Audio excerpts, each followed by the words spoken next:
సరస్వతీ నదీ తీరంలో కూర్చుని కర్దమ ప్రజాపతి తపస్సు చేస్తే శ్రీమన్నారాయణుడు ప్రత్యక్షమై అంతటి భక్తుణ్ణి చూసి సంతోషపడిపోతే ఆయన కన్నుల వెంట జారినటువంటి బాష్ప బిందువులు ఎక్కడ పడ్డాయో ఆ పడినటువంటి చోట ఒక సరోవరం ఏర్పడింది. దాన్ని సరస్వతీ నది చుట్టి ప్రవహించింది.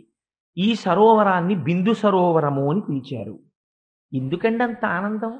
నిన్నటి రోజున ధ్రువుణ్ణి చూశాడే, ఎందరో భక్తుల్ని చూశాడే పరమాత్మ. కర్దమ ప్రజాపతిని చూస్తే ఎందుకు ఇంత సంతోషపడిపోయినట్టు, ఎందుకు కన్నుల వెంట ఇలా నీరు కారినట్టు, ఎందుకు అంత ఆనందపడిపోయినట్టు? దానికి హేతు ఏదో ఉండాలి కదా. ఆ హేతువు మనకు ఎలా తెలుస్తుంది? కర్దమ ప్రజాపతి మాట్లాడితే తెలుస్తుంది. అందుకని కర్దమ ప్రజాపతి ఇప్పుడు మాట్లాడుతున్నాడు. ఆయన అన్నాడు, ఈశ్వర, నువ్వు కాలస్వరూపుడవై ఉంటావు. కాలము అనుల్లంఘనీయము, అది ఎవ్వరి చేత ఆపబడదు. అయ్యయ్యో పరిగెత్తకు పరిగెత్తకు అలా ఆగొక్కసారి, ఎవ్వరి మాట వినదు. దానికి రాగద్వేషాలు లేవు, దానికి నాన్నవాళ్ళు లేరు, దానికి శత్రువులు లేరు. అది అలా ప్రవహించి వెళ్ళిపోతుంటుంది. ఆ వెళ్ళిపోతున్నటువంటి కాలములో జీవులు వస్తూ ఉంటారు, జీవులు వెళ్ళిపోతూ ఉంటారు. అయ్యో వీళ్ళు వచ్చారని ఆగదు. అయ్యో ఒక మహాత్ముడు వెళ్ళిపోతున్నాడు, నేను ముందుకెడితే ఈ నిమిషంలోని ఆగదు. దానికి సంతోషం ఉండదు, దానికి దుఃఖం ఉండదు, అది నడిచి వెళ్ళిపోతుంటుంది. ఇలా వెళ్ళిపోతున్నటువంటి కాలమునందు అల్పమైనటువంటి భోగముల యందు తాదాత్మ్యత చెందకుండా నిన్ను చేరాలి. ఈ కాలం ఎవరి స్వరూపము? నీ స్వరూపమే. నీ స్వరూపమైనటువంటి కాలములో నిన్ను అనుష్ఠించి నిన్ను చేరుకోవాలి. నిన్ను చేరుకోవడానికి అపారమైన భక్తి ఉండాలి. భక్తితో కూడి గృహస్థాశ్రమములో ఉండాలి.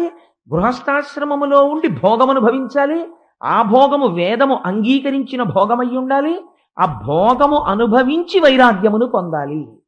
ఎంత గొప్ప మాట చూడండి. భోగం అనుభవించకుండా వైరాగ్యం కాదు, అనుభవించి వైరాగ్యమును పొందాలి. ఈ మాట దగ్గరేనండి పెద్ద తేడా ఒకటి ఉంది. మీరు చాలా జాగ్రత్తగా గమనిస్తే ఆయన అన్నాడు, వేదము ఎటువంటిది అంటే ఒక పొగరుబోతు ఎద్దుకి ముక్కుతాడు వేసి నడిపితే ఎలా నడుపుతుందో అలా నడపగలిగినది వేదము అన్నాడు కర్దమ ప్రజాపతి. ఏమిటి ఈ మాటకు అర్థం మీరు ఆలోచించండి. వ్యాస భగవానుడు గృహస్థాశ్రమం అనేటటువంటిది ఎంత గొప్పదో, గృహస్థాశ్రమంలో ఉన్నటువంటి వాడు తరించడానికి ఎటువంటి మార్గాన్ని అవలంబించాలో, ఎటువంటి జీవనం గడపాలో, అందులో తేడా వస్తే ఏం జరుగుతుందో, భోగం అంటే ఏమిటో దాన్ని ఎలా అనుభవించాలో, అలా భోగం అనుభవిస్తే పొరపాటు లేకుండా ఎలా ఉంటుందో చెప్పడానికి ఒక అద్భుతమైనటువంటి ఆఖ్యానమును చూపించారు. అది దేవహూతి కర్దమ ప్రజాపతుల యొక్క జీవితం. సాధారణంగా ఒక అయోమయం ఉంటుంది ప్రపంచంలో. బ్రహ్మచర్యము గొప్పదా, గృహస్థాశ్రమము గొప్పదా, సన్యాసము గొప్పదా, వానప్రస్థము గొప్పదా, ఏ ఆశ్రమము గొప్పది అని. అయితే ఆశ్రమము కానీ కాదు. మీరు చూడండి, శ్రీమన్నారాయణుడి కోసం ఒక వ్యక్తి తపస్సు చేశాడు.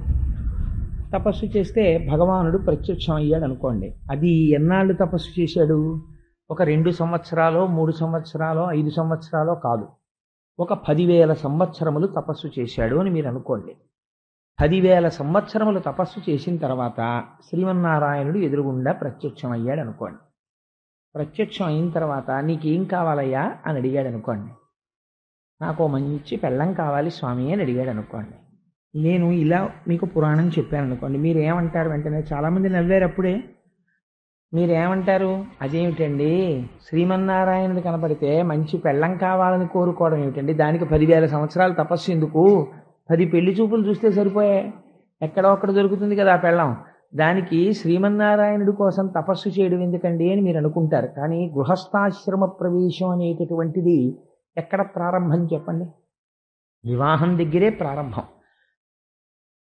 కుభార్య కానీ దొరికిందనుకోండి, ఒక జీవితం పోతుంది. భార్య సరి అయినటువంటిది దొరకకపోతే, తనని అనువర్తించేటటువంటి భార్య జీవితంలో కానీ దొరకకపోతే, ఆ వ్యక్తి యొక్క జీవితం ఒక జన్మ నశించిపోతుంది, పాడైపోతుంది. అందుకే కుపుత్రేణ వయోనష్టం జన్మనష్టం కుభార్యయ, కుభోజనేన దివస కుమిత్రేణ సుఖం కుతః. మిత్రుణ్ణి సరైన వాడిని పెట్టుకోలేదనుకోండి, కనబడ్డ ప్రతివాడితో మీరు స్నేహం చేసేసారనుకోండి, జీవితంలో సుఖం అన్నది ఉండదు. వాడు పాడు చేసేస్తాడు. అందుకని 4ంటికి వ్యాసుడు 4ంటిని నిరూపించాడు దేవీ భాగవతంలో. స్వయంభూ అయినటువంటి మహానుభావుడు చతుర్ముఖ బ్రహ్మగారు కొంతమంది ప్రజాపతులను సృష్టి చేశాడు. అటువంటి ప్రజాపతులలో కర్దమ ప్రజాపతి ఒకరు. ఆయన మహాయోగి పుంగవుడు. అటువంటి కర్దమ ప్రజాపతిని సృష్టి చేసిన తర్వాత బ్రహ్మగారు పిలిచి ఒక మాట చెప్పారు. నాయనా, నువ్వు ప్రజోత్పత్తిని చెయ్యాలి. నువ్వు ఇంకా సృష్టి కార్యాన్ని నిర్వహించాలి.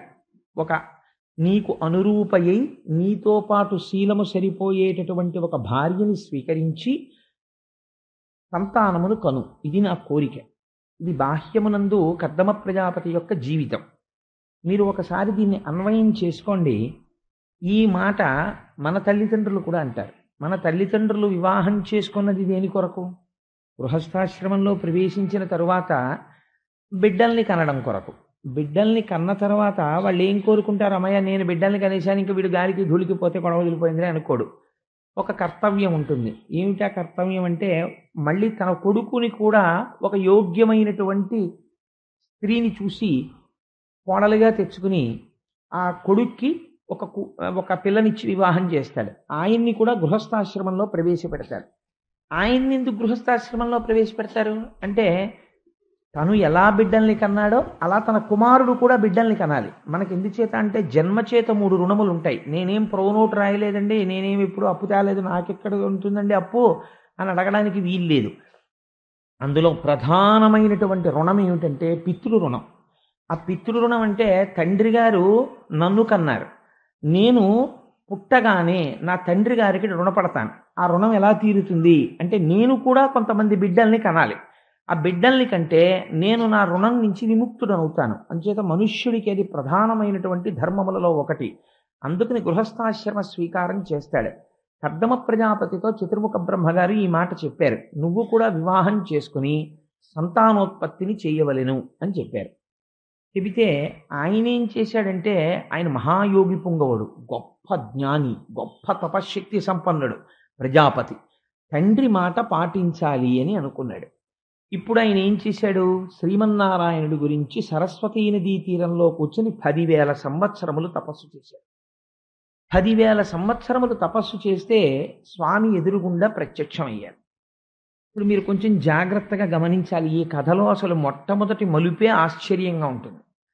భగవంతుడు కనపడగానే భక్తుడి కందుల వెంట ఆనంద భాష్పాలు కారతాయా? భక్తుణ్ణి చూడగానే భగవంతుడి యొక్క కన్నుల వెంట ఆనంద భాష్పాలు కారతాయా? మనం వెంటనే ఏం సమాధానం చెప్తాం? భగవద్దర్శనం అయినప్పుడు భక్తుడి కన్నుల వెంట ఆనంద భాష్పాలు కారతాయని చెప్తాం. కానీ నీలాంటి ఒక అద్భుతమైన కోరికతో శరణాగతి చేసి ఇంత తపస్సు చేసిన నిన్ను చూస్తే నా కన్నుల వెంట ఆనంద భాష్పాలు కారుతున్నాయని, శ్రీమన్నారాయణుడి కన్నుల వెంట ఆనంద భాష్పములు కిందకి జారి భూమి మీద పడ్డాయి. అది ఎంత చిత్రమైన సంఘటన అంటే, ముందటగాంచనంత బుధముఖ్యుడు విష్ణుడు కర్దమున్ దయానందమెలర్పచూడ నయనంబుల రాలిన భాష్పముల్ ధరన్ బిందువులై వెసందొరగి పేర్చి సరస్వతి చుట్టి పారుటన్ బింది సరోవరంబనడి పేరదనర్చిన పుణ్యతీర్థమున్.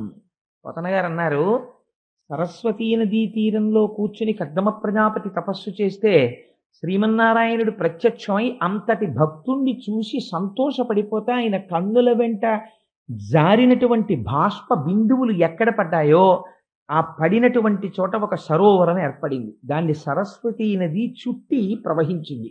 ఈ సరోవరాన్ని బిందు సరోవరము అని పిలిచారు. ఎందుకంటే అంత ఆనందం? నిన్నటి రోజున ధ్రువుణ్ణి చూశాడే, ఎందరో భక్తుల్ని చూశాడే పరమాత్మ. కర్దమ ప్రజాపతిని చూస్తే ఎందుకు ఇంత సంతోషపడిపోయినట్టు? ఎందుకు కన్నుల వెంట ఇలా నీరు కారినట్టు? ఎందుకు అంత ఆనందపడిపోయినట్టు? దానికి హేతు ఏదో ఉండాలి కదా. ఆ హేతువు మనకు ఎలా తెలుస్తుంది?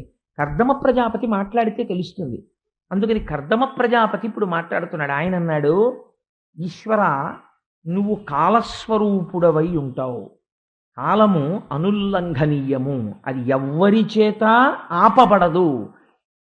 అయ్యయ్యో పరిగెత్తకు పరిగెత్తకు అలా ఆగొక్కసారి, ఎవ్వరి మాట వినదు. దానికి రాగద్వేషాలు లేవు, దానికి నాన్నవాళ్ళు లేరు, దానికి శత్రువులు లేరు. అది అలా ప్రవహించి వెళ్ళిపోతుంటుంది. ఆ వెళ్ళిపోతున్నటువంటి కాలములో జీవులు వస్తూ ఉంటారు, జీవులు వెళ్ళిపోతూ ఉంటారు.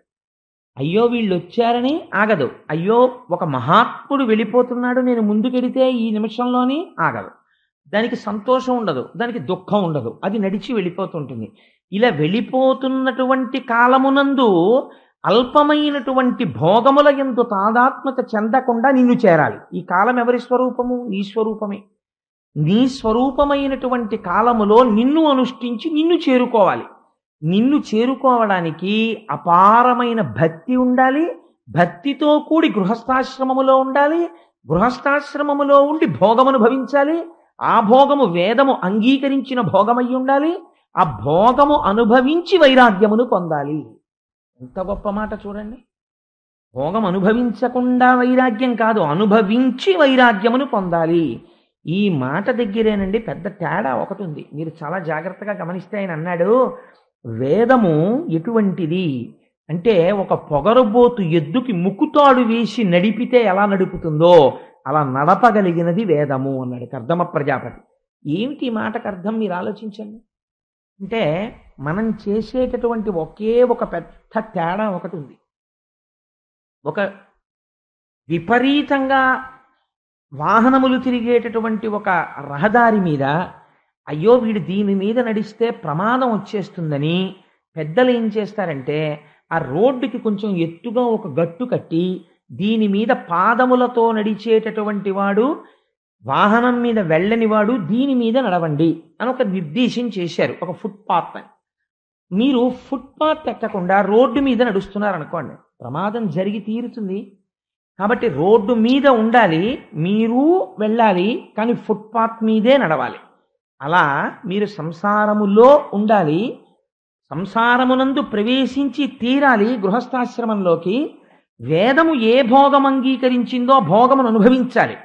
భోగం అనుభవించకూడదు అంటే మీరు గృహస్థాశ్రమంలోకి ప్రవేశించేటప్పుడు నేను ఇక్కడ చెప్తున్నటువంటి విషయాన్ని మీరు ఒక పవిత్రమైన ఉద్దేశంతో గ్రహించే ప్రయత్నం చేయండి. లేకపోతే భాగవతం యొక్క తాత్పర్యమే అర్ధరహితం అయిపోతుంది.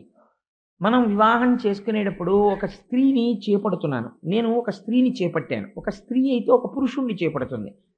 ఆయన ఒక మాట చెప్తున్నాడు, ఏమంటున్నాడు? అల్లాటప్పాగా చేతకాని వాడై నా ఆడపిల్లని ఎలాగో అలా ఒక మొగాడికి ఇచ్చి పంపించేద్దామని మన సనాతన ధర్మమునందు పంపరు. చాలా మహోత్కృష్టం ఏమిటో తెలుసా అండి? ఆడపిల్లనివ్వడం. ఇచ్చేటప్పుడు చతుర్థి విభక్తి వేడు తండ్రి. నమః చెప్పి నీకు ఇచ్చేస్తున్నానని ఇవ్వడు, తండ్రికి అధికారం ఉంటుంది. అందుకే కూతురు యొక్క సత్ప్రవర్తన చేత తండ్రి కూడా తరించిపోతాడు.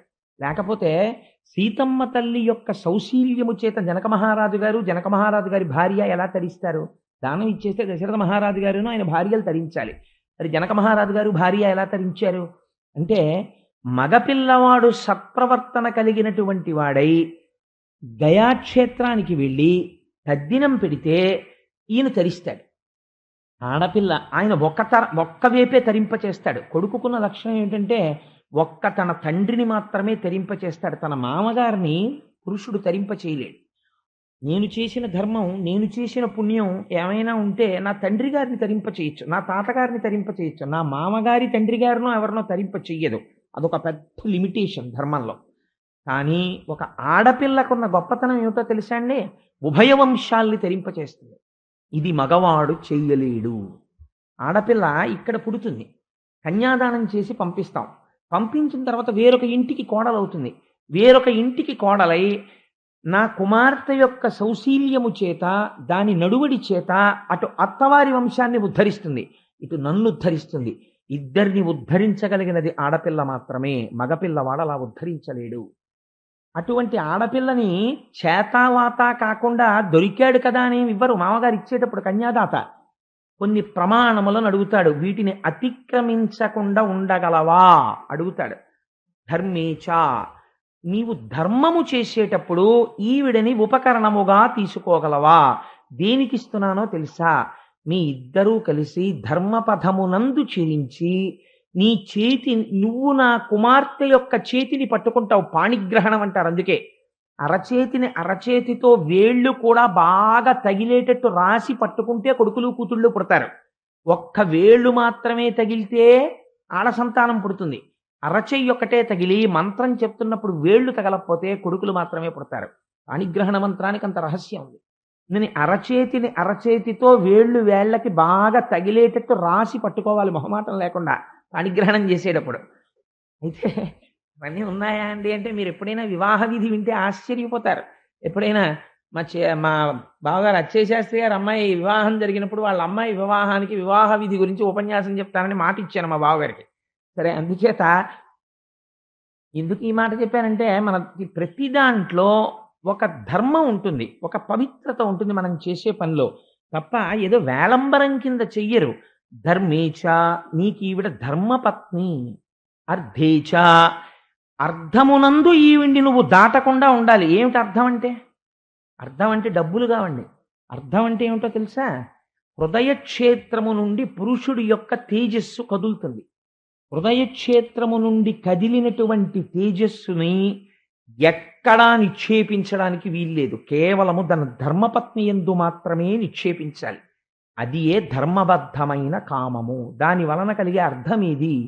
మళ్ళీ తానే ఆమె కడుపు నుంచి కొడుకుగా వస్తాడు. అందుకని ఇప్పుడు ఏమైంది? ధర్మ అర్థ కామముల యందు ఈ క్షేత్రమును నువ్వు అతిక్రమించనని మాటి నేను ఈ అమ్మాయిని నువ్వు ఉద్ధరింపబడడానికి నీకు ఇస్తాను. పిచ్చి పిచ్చిగా ప్రవర్తిస్తే తీసుకుపోతాను మళ్ళీ అని చెప్తాడు తండ్రి. అంటే ఆ మాట అనకూడదు కాబట్టి అనడంతే. అంటే దాని అర్థం అదే, నువ్వు ఇలా ఉంటే ఉంటుంది నీతోనే, అలా ఉండాలి. కాబట్టి ధర్మేచ అర్ధేచ కామేచ నాతిచరామి, నేను ఈ స్త్రీని అతిక్రమించను. ఇప్పుడు భారతీయ సాంప్రదాయంలో భార్య దేని కొరకు అంటే ముందు తాను ధర్మమునందు నడచుట కొరకు. ధర్మపత్ని అయి తాను నడవాలి, ఆవిడ నడవాలి, ఇద్దరూ కలిసి నడవాలి. నడిచి ఏం చెయ్యాలి? ఆయన ఈవిడ్ని ఉద్ధరించాలి, ఈవిడ ఆయన్ని ఉద్ధరించాలి. ఇద్దరూ ఒకరినొకరు ఉద్ధరించుకుంటూ నడవాలి. అలా నడవడానికి సంసారం. ఇప్పుడు మీరు ఈ నడవడంలో ఒక గమ్మత్తుంది. శత్రువులు ఎవరు? ఇంద్రియములే. ఈ ఇంద్రియములకి సుఖం ఏమిటో తెలియచెప్పలేదనుకోండి, మీరు దీనికి ఏదో రుచి, ఇప్పుడు మిగిలినటువంటి తుచ్చమైన విషయముల గురించి పోని పక్కన పెట్టండి. ఒక రుచికరమైన ఆహారమును తినడం మీద రసేంద్రియములకు మక్కువ ఉంది. ఏదో ఈ కూర తిందాం, ఈ పులుసు తిందాం, వంకాయ పచ్చి పులుసుగా తిందాం, వంకాయ పెరుగు పచ్చడిగా తిందాం. ఎన్ని కోరికలు! అదే వంకాయ. ఇన్ని కోరికలు ఉన్నాయి. కానీ అప్పుడు ఎలా తీరుతుంది? సంసారమునందుండి అందులో ఏమాత్రమూ తప్పు లేదు. నువ్వు తినవచ్చు, భోగం అనుభవించవచ్చు. వంకాయ తినద్దని వేదం ఏం చెప్పలేదు నీకు, తినచ్చు. కానీ వైరాగ్యం అంటే ఏమిటో తెలుసా అండి? చాలామంది ఒక పొరపాటు పడుతుంటారు. వైరాగ్యం తనంత తాను కదిలి వచ్చే వస్తువు కాదు. వైరాగ్యం ఎలా వస్తుందో తెలుసా? మీరు లోపల ఒక పరిశీలన చేస్తుంటే వైరాగ్యం వస్తుంది. ఆ పరిశీలనమేమి అంటే ప్రతి క్షణం జరుగుతూ ఉండాలి. ఉదాహరణ ఒక్కటి చెప్తాను మీకు నేను. నాకు ఏదో ఒక అరటికాయ బజ్జీ అంటే చాలా ఇష్టం అనుకోండి. నాకు ఒక భార్య ఉంది కదా, దాని పని ఏమిటి? శరీరాన్ని పోషిస్తూ ఉంటుంది. అందుకని చాలా చక్కగా అరటికాయ బజ్జీలు వేసి ఓ పచ్చడి చేసి నాకు పళ్ళెంతో తెచ్చిపెట్టింది అనుకోండి. తినేసి ఇంకో పళ్ళెం ఇంకా చేశాను తినండి అని ఇంకా పళ్ళెంలో పోసింది అనుకోండి. నీ మొహం ఇచ్చా ఇంకా తినలేనని పక్కన పారేసి వెళ్ళిపోవడం కాదు. అలా అయితే మీకు ఎప్పటికీ వైరాగ్యం రాదు. బోధలలోంచి వాటిల్లోంచి వైరాగ్యం వస్తుందని మీరు అనుకుంటే పొరపాటు అండి. అలా వచ్చే వైరాగ్యం చాలా లిమిటెడ్, కొద్దిగా వస్తుంది. వైరాగ్యం ఎక్కడి నుంచి వస్తుందో తెలుసా అండి? Through introspection, through self check. మిమ్మల్ని మీరు పరిశీలించుకోవడంలో వస్తుంది. ఇప్పుడు మీరు ఆది ఒక ప్రశ్న వెయ్యాలి. ఇంతకుముందు బజ్జీ అనబడే పదార్థమును అడిగినదెవరు? ఇందులో ఉన్న మనస్సు అడిగింది. ఆల్ రైట్, ఒక 6 బజ్జీలు తినిపించాను, ఇంకొద్దు అన్నదెవరు? ఈ మనస్సు అంది. 1వ బజ్జీ తిన్నప్పుడు చాలా లొట్టలేస్తూ తింది. 7వ బజ్జీ దగ్గర కక్కేస్తానంటోంది అని ఊరుకుంటే మీరు అది సత్యము అని సిద్ధాంతం చేయొచ్చు. 7వ బజ్జీ తర్వాత వస్తున్నటువంటి దుఃఖమేదో అది నిజమో అని మీరు అనొచ్చు. 3 రోజులు పోయాక మళ్ళీ బజ్జీ పెట్టండి. మరి 7వ బజ్జీ దగ్గర దుఃఖం మళ్ళీ ఇప్పుడు ఇవాళ ఎలా కోరావు నువ్వు అంటే, రుచి వాసన రెండింటిని పెట్టుకుని మనస్సు చేసిన పని యొక్క రుచిని మరిగి లోపల దాచి వాసనగా బయటపెట్టి తిప్పడాన్ని అలవాటు చేస్తుంది. ఇది మీరు చూశారనుకోండి. కాబట్టి ఈ వస్తువునందు సుఖము లేదు. కాసేపు సుఖము సుఖమని ఇది చెప్తుంది. ఆ తర్వాత అది సుఖం అనదు. కాబట్టి ఇది సుఖము కాదు, దుఃఖము కాదు. ఇది కొంతసేపు సుఖమన్నదేదో అది సుఖము కాదు. ఇది దుఃఖమన్నదేదో అది కూడా దుఃఖం కాదు. ఈ రెండూ కావు. మీకు నేను ఒక ఉదాహరణ చెప్తాను, మీరు చూడండి. దుఃఖం కూడా మీకు ఎప్పుడు ఉంటుందంటే చాలా ఆశ్చర్యకరమైన విషయం. మీకు మనస్సులో మీరు దేని గురించి దుఃఖపడుతున్నారో ఆ దుఃఖపడుతున్నటువంటి విషయం మీకు జ్ఞాపకంలో ఉన్నంతసేపు వెక్కి వెక్కి ఏడుస్తుంటాడు. ఇంతలో అనుకోకుండా ఎవరో వచ్చి ఏదో చెప్పారనుకోండి, ఓ మాట ఏదో చెప్తుంటే ఏడుస్తున్నవాడు అటు చూశాడు అనుకోండి, చూసి అటు వింటున్నాడు అనుకోండి, ఓ 5 నిమిషాలు దాని గురించి అలా వింటూ ఉండిపోయాడు అనుకోండి, ఏడవడం మర్చిపోతాడు. ఎందుకంటే దేని గురించి శోకిస్తున్నాడో దాన్ని మనసు వదిలిపెట్టింది, కాసేపు శోకం పోయింది. అంటే ఇప్పుడు ఈ శోకము సత్యమా? దుఃఖము సత్యం కాదు. కాబట్టి మనసు చెబుతున్న సుఖము సుఖము కాదు, దుఃఖము దుఃఖము కాదు. కాబట్టి ఈ సుఖ దుఃఖములు రెండూ కూడా మనసు చేత సృష్టింపబడిన ద్వంద్వములు. దీనికి అతీతముగా ఏదో ఉంది. దానికి దుఃఖము యొక్క భాష అంటదు. అది నిజమైన ఆనందం. ఆ ఆనందం ఇది ఎంత చూసినా ఎంత అనుభవించినా అది ఎప్పుడూ సుఖముగా ఉండే వస్తువు ఒకటి ఉన్నది అని మన వేదము చెప్తున్నది. అది ఏది అని మీరు వెతకడానికి దీన్ని వదిలిపెట్టడం మొదలెట్టారనుకోండి, అది వైరాగ్యం. ఇప్పుడు మనసు చెబుతున్నవన్నీ ద్వంద్వములే అని మీరు తెలుసుకుంటే అది చెప్పిన వాటికన్నిటికీ నవ్వేసి వెళ్ళిపోతుంటారు. ఇప్పుడు ఏమైంది? అది వైరాగ్యమైంది. ఈ వైరాగ్యం ఎక్కడి నుంచి రావాలి? భోగంలోంచే రావాలి. భోగంలోంచి రోగం వస్తోందో, భోగంలోంచి యోగం వస్తోందో మీ నడువడి బట్టి ఉంటుంది. సంసారం అందరూ చేస్తారు. సంసారము చెయ్యని వాళ్ళు ఎవరు ఉండరు. గృహస్థాశ్రమంలో ఉంటారు, చాలా మంది ఉంటారు. ఎక్కడో మహాత్ములు బ్రహ్మచర్యం నుంచి సన్యాసంలోకి వెళ్ళొచ్చు. కానీ సంసారములో ఉండి తరిస్తున్నారు కొంతమంది, సంసారములో ఉండి పతనమైపోతున్నారు కొంతమంది. ఒకే సంసారము ఒకడిని పతనం ఎందుకు చేస్తుంది, ఒకడిని ఎందుకు ఉద్ధరిస్తుందండి అంటే దృష్టికోణాన్ని బట్టి ఉంటుంది. ఒకడు సుఖం అనుభవిస్తూ లోపల పరిశీలన చేస్తున్నాడు, ఇది సుఖము కాదు, కాసేపటి తర్వాత తృప్తి పడిపోయి ఇంక అక్కర్లేదంటోంది, కాబట్టి ఇది సుఖము కాదు, ఇది దీని మాయ, దీని ఆట అని తెలుసుకుంటున్నాడు. వైరాగ్యం పొందుతున్నాడు ఆ మనసుని ధిక్కరించి. ఒకడు అదే సుఖమని అది ఏం చెప్తే దానికి లొంగుతున్నాడు. వాడు ఎప్పుడూ సంసారమును భోగము కోసమే వాడాడు. అందులోంచి ఏమొస్తుంది? రోగం వస్తుంది. ఒకడు సంసారమును దేనికి వాడాడు? అదే భోగమును పట్టుకుని ఇది సుఖము కాదు అని తెలుసుకోవడానికి వాడుతున్నాడు. ఇప్పుడు ఆయనకి ఏమొచ్చింది? యోగం వచ్చింది. యోగం ఎందులోంచి వచ్చింది? వైరాగ్యంలోంచి వచ్చింది. ఇప్పుడు చెప్పండి, వైరాగ్యం ఎక్కడి నుంచి వచ్చింది? వైరాగ్యం పైనుంచి రాదు. వైరాగ్యం ఎక్కడి నుంచి వస్తుంది? ఇక్కడి నుంచే వస్తుంది. ఇక్కడి నుంచి ఎలా పుడుతుంది? సడన్ గా అలాగ ఉండడం కాదు, మీ పరిశీలన చేత అది పుడుతూ వస్తూ ఉండడం ప్రారంభం చేస్తుంది. అది మెల్లగా మనస్సే కారణము అని స్థిరమైన నిర్ణయం ఏర్పడిపోతే ఇంటోటో సంపూర్ణముగా మనస్సు చెప్పిన మాటని తిరస్కరిస్తుంది. అప్పుడు గట్టి వైరాగ్య భావన నిలబడుతుంది. దీనికి సంసారమును ఆలంబనముగా చేసుకుని నడుస్తారు కొందరు. సంసారమందలి భోగమునందు మగ్నమైపోతాడు ఒకడు. ఇంతే తేడా. ఇప్పుడు గృహస్థాశ్రమాన్ని ఎలా వాడుకోవాలి? నోటి మాటతో చెప్తే కుదరదు. ఒక మహాత్ముడి జీవితాన్ని మీకు తీసుకొచ్చి చూపిస్తున్నారు వ్యాసుల వారు. అది ఆయన ప్రయత్నం. ఇప్పుడు ఈ కోణంలో మీరు వినండి. అందుకే భాగవతంలో ఒక్కొక్క ఘట్టం వింటుంటే ఏదో ఒక ఫలితము మనస్సుకి అంది తీరుతుంది. ఏమా ఫలితము? ఇప్పుడు మీరు ఏ స్థాయిలో ఉన్నవారికి ఆ స్థాయిలో అనుభవిస్తారు. చూడండి ఎంత గొప్పగా మాట్లాడతారో. కర్దమ ప్రజాపతిని చూసి శ్రీమన్నారాయణుడు కన్నుల వెంట నీరు కార్చుట ఏమి, ఆనంద భాష్పములు రాలుట ఏమి? ఆనందము దుఃఖము అని రెండు లేని వాడికి ఆనంద భాష్పాలు రావడం ఏమిటి అంటే, ఈయన కోరబోతున్న కోరిక ఏమిటో ఆయనకి తెలుసు. ఆయన భార్యను అడగబోతున్నాడు. భార్య కోసం తపస్సు చేసిన వాడు ఎవడున్నాడు ప్రపంచంలో 10,000 సంవత్సరాలు? అంటే గృహస్థాశ్రమంలో తరించడానికి ఏది మార్గమో లోకులకు చెప్పి గృహస్థాశ్రమము యొక్క వైశిష్ట్యమును ఆవిష్కరించగలిగిన ఒక మహాపురుషుడు ఇవాళ నా గురించి తపస్సు చేశాడు. వేదము చెప్పడం కాదు, ఇవాళ నిరూపిస్తున్న ఒక మహాత్ముడు నా ఎదుట నిలబడ్డాడు. ఒక భార్య యొక్క గొప్పతనాన్ని చెప్పగలిగిన వాడు నిలబడుతున్నాడు. ఇది ఆయన ఆనందం. కన్నుల వెంట నీరు కారింది శ్రీమన్నారాయణుడికి, ఆనంద బాష్పాలు పడ్డాయి. అది బిందు సరోవరమైనది. ఎంత ఉత్కృష్టమైన స్థితి చూడండి మీరు అసలు అందులోనే. అందుకని ఇటువంటి స్థితి కలిగినటువంటి కర్దమ ప్రజాపతిని శ్రీమన్నారాయణుడు అడిగారు, నాయనా నువ్వు ఏ కోరికతో ఇంత తపస్సు చేశావు అని. ఆయన అన్నాడు, నేను చతుర్ముఖ బ్రహ్మ చేత సృష్టించబడ్డాను.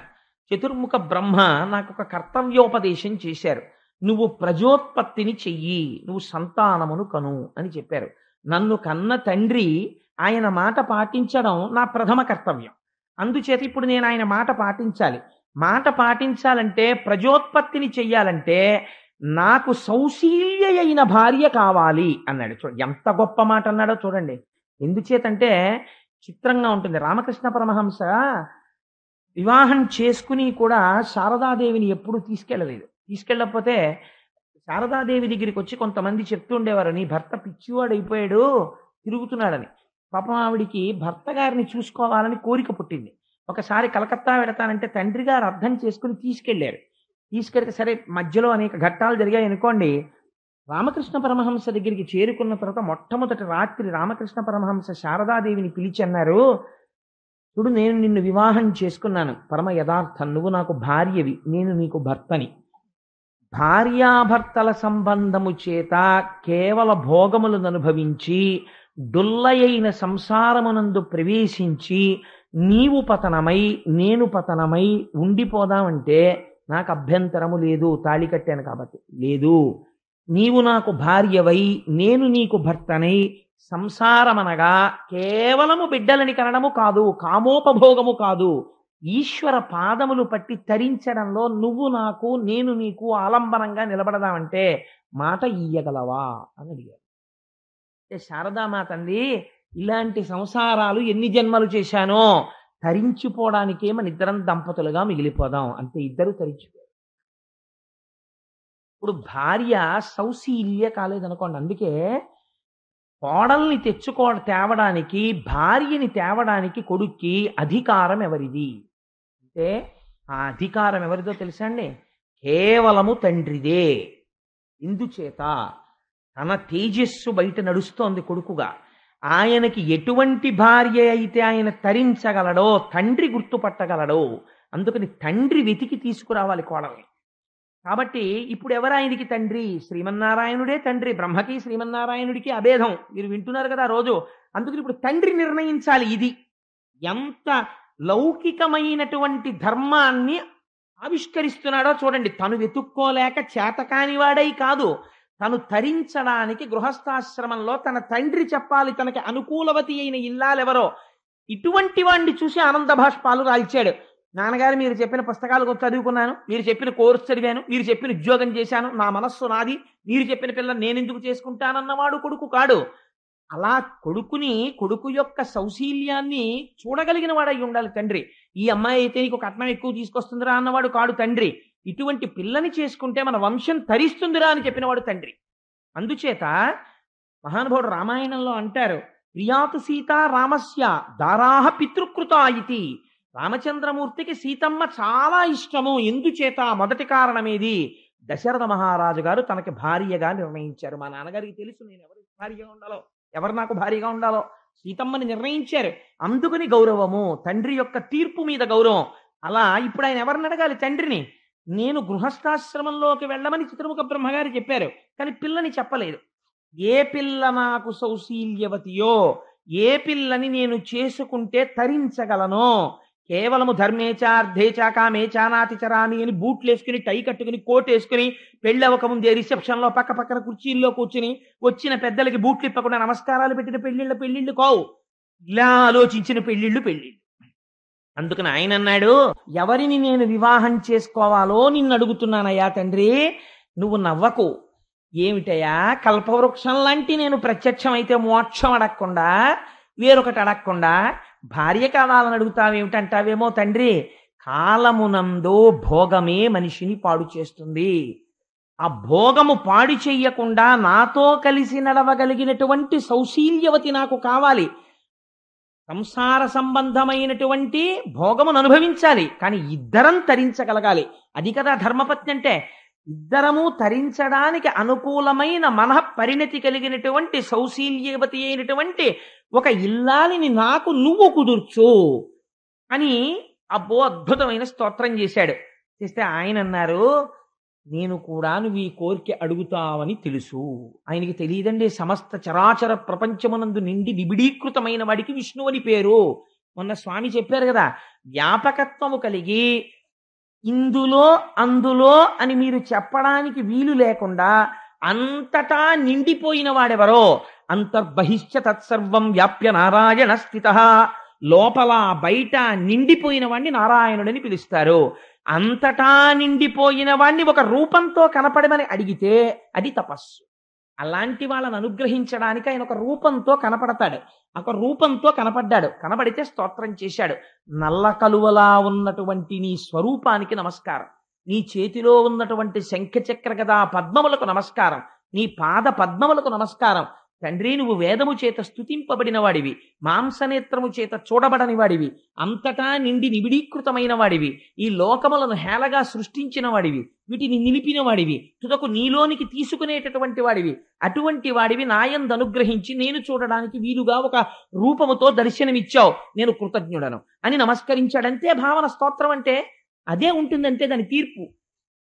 నమస్కరిస్తే ఆయన అన్నాడు, నాకు చాలా సంతోషం కలిగిందో కర్దమ ప్రజాపతి, నీ స్తోత్రానికి నీ మాటకి నీకు కావలసిన భార్యని నిర్ణయించాను. ఎల్లుండి ఇక్కడికి స్వయంభవ మనువు వస్తున్నాడు. స్వయంభవ మనువుకి 3 కుమార్తెలున్నారు. అకూతి, దేవహూతి, ప్రసూతి. ప్రసూతిని దక్ష ప్రజాపతికి ఇచ్చి వివాహం చేశారు. అందులో దేవహూతి అనబడేటటువంటి పిల్ల నీకు తగినటువంటి కన్య. ఆ దేవహూతిని రథం మీద కూర్చోపెట్టుకుని వస్తున్నాడు స్వయంభవమనువు. నిన్ను అడుగుతాడు, పిల్లనిస్తాను స్వీకరించమని. ఆ పిల్లని స్వీకరించు, మీరిద్దరూ గృహస్థాశ్రమంలో తరిస్తారు అని ఆశీర్వదించి స్వామి తనతో వచ్చినటువంటి గరుడ వాహనం మీద కూర్చుని గరుడ వాహనము యొక్క రెక్కల సవ్వడి వినపడుతుండగా వెళ్ళిపోయాట. మీకు ఎంత గమ్మత్తుగా చెప్తారంటే వ్యాసుల వారు, ఒక విమానం వెళ్ళిపోతున్నప్పుడు వచ్చేటటువంటి టేక్ ఆఫ్ సౌండ్ వేరు. మన మిమిక్రీ చేసేవాళ్ళు అందుకే విమానం ఎగిరిపోతే ఎలా ఉంటుంది అన్న ధ్వని చేస్తారు. అది మనకి గమ్మత్తుగా ఉంటుంది. ఎప్పుడు మనం ఎక్కలేదు కాబట్టి, ఇలాంటి ఎక్కిన మహాత్ములు ఉండొచ్చు అనుకోండి, ఓహో విమానం వెళ్ళిపోతే అలా ఉంటుందా అని వింటూ ఉంటాం. కానీ గరుడ వాహనం వెళ్ళిపోతోందిట, రెక్కలు అల్లారుస్తూ ఇలాగా వెళ్ళిపోతుంటే గరుడు రెక్కలు కదుపుతున్నప్పుడు వచ్చిన శబ్దం ఏమిటో తెలుసా అండి? ఒక రెక్కలోంచి ఋగ్వేదము, ఒక రెక్కలోంచి సామవేదము కర్దమ ప్రజాపతి విన్నట్ట. అంటే ఇప్పుడు గరుడ వాహనం అంటే ఒక పక్షి కాదు, వేదమే. వేదము చేత ప్రతిపాదింపబడిన బ్రహ్మమే శ్రీమన్నారాయణుడు. కాబట్టి అది పైకి స్థూలంగా దర్శనం ఇచ్చినప్పుడు గరుడ వాహనం మీద ఉంటాడు. ఆ గరుడ వాహనం వెళ్ళిపోతున్నప్పుడు రెక్కలు అల్లారిస్తే వచ్చే ధ్వని ఏమిటి? వేదధ్వని వచ్చింది. ఆ రుక్ సామ వేద మంత్రములను కర్దమ ప్రజాపతి విని పొంగిపోయేట. ఇటువంటి స్థితి ఎంతమందికి దక్కుతుంది చూడండి. ఇటువంటి స్థితిలో ఉన్న కర్దమ ప్రజాపతి నిర్మించుకున్నటువంటి ఆ ఆశ్రమ వాటిక ఎంత అందంగా ఉంటుందో చెప్తారు. అందు తమాల సాల వకుళార్జన నింబ కదంబ పాటలీ చందన నారికేళ ఘనసార శిరీష లవంగ లుంగ మాకంద చందన క్రిముక కాంచన బిల్వ కపిత్థ మల్లికాకుంద మధుక మంజుల నికుంజములందన రారి వెండియున్.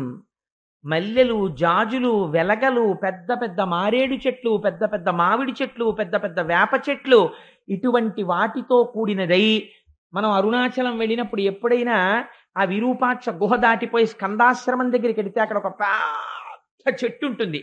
ఆ చెట్టుని చూస్తే నాకు అనిపిస్తూ ఉంటుంది, ఇక్కడ రమణులు వాళ్ళ అమ్మగారికి మోక్షం ఇచ్చినప్పుడు కొంతమంది చుట్టూ ఉన్నారు, వాళ్ళు ఇప్పుడు ఎవరు బహుశా లేరు. ఆ తర్వాత వచ్చిన వాళ్ళు బోర్డు మాత్రమే చూస్తున్నారు, this is the place where Ramana Maharshi has granted మోక్ష టు హిస్ బిలౌడ్ మదర్ అని. సో ఆ గదిని మాత్రమే కొంతమంది చూస్తున్నారు. కానీ రమణ మహర్షి వాళ్ళ అమ్మగారికి మోక్షం ఇస్తున్నప్పుడు చూసిన దానివి నువ్వే. అప్పుడు చిన్న చెట్టుగా ఉన్నావు. ఆ తర్వాత ఇక్కడి స్కంధాశ్రమాన్ని ఇలా అందరూ చూడడానికి వీలుగా కడుతున్నప్పుడు నువ్వు ఉన్నావు. ఇప్పుడు మేము వచ్చి చూస్తున్నప్పుడు నువ్వు ఉన్నావు. ఇంతమంది యొక్క అనుభూతులను చూడడానికి సాక్షిగా ఉన్నదానివి నువ్వు ఒక్కదానివి. నీవే నిజమైన పరబ్రహ్మానివి అని నేను ఆ పెద్ద చెట్టుకి నమస్కారం చేస్తుంటాను అప్పుడప్పుడు స్కందాశ్రమంలో.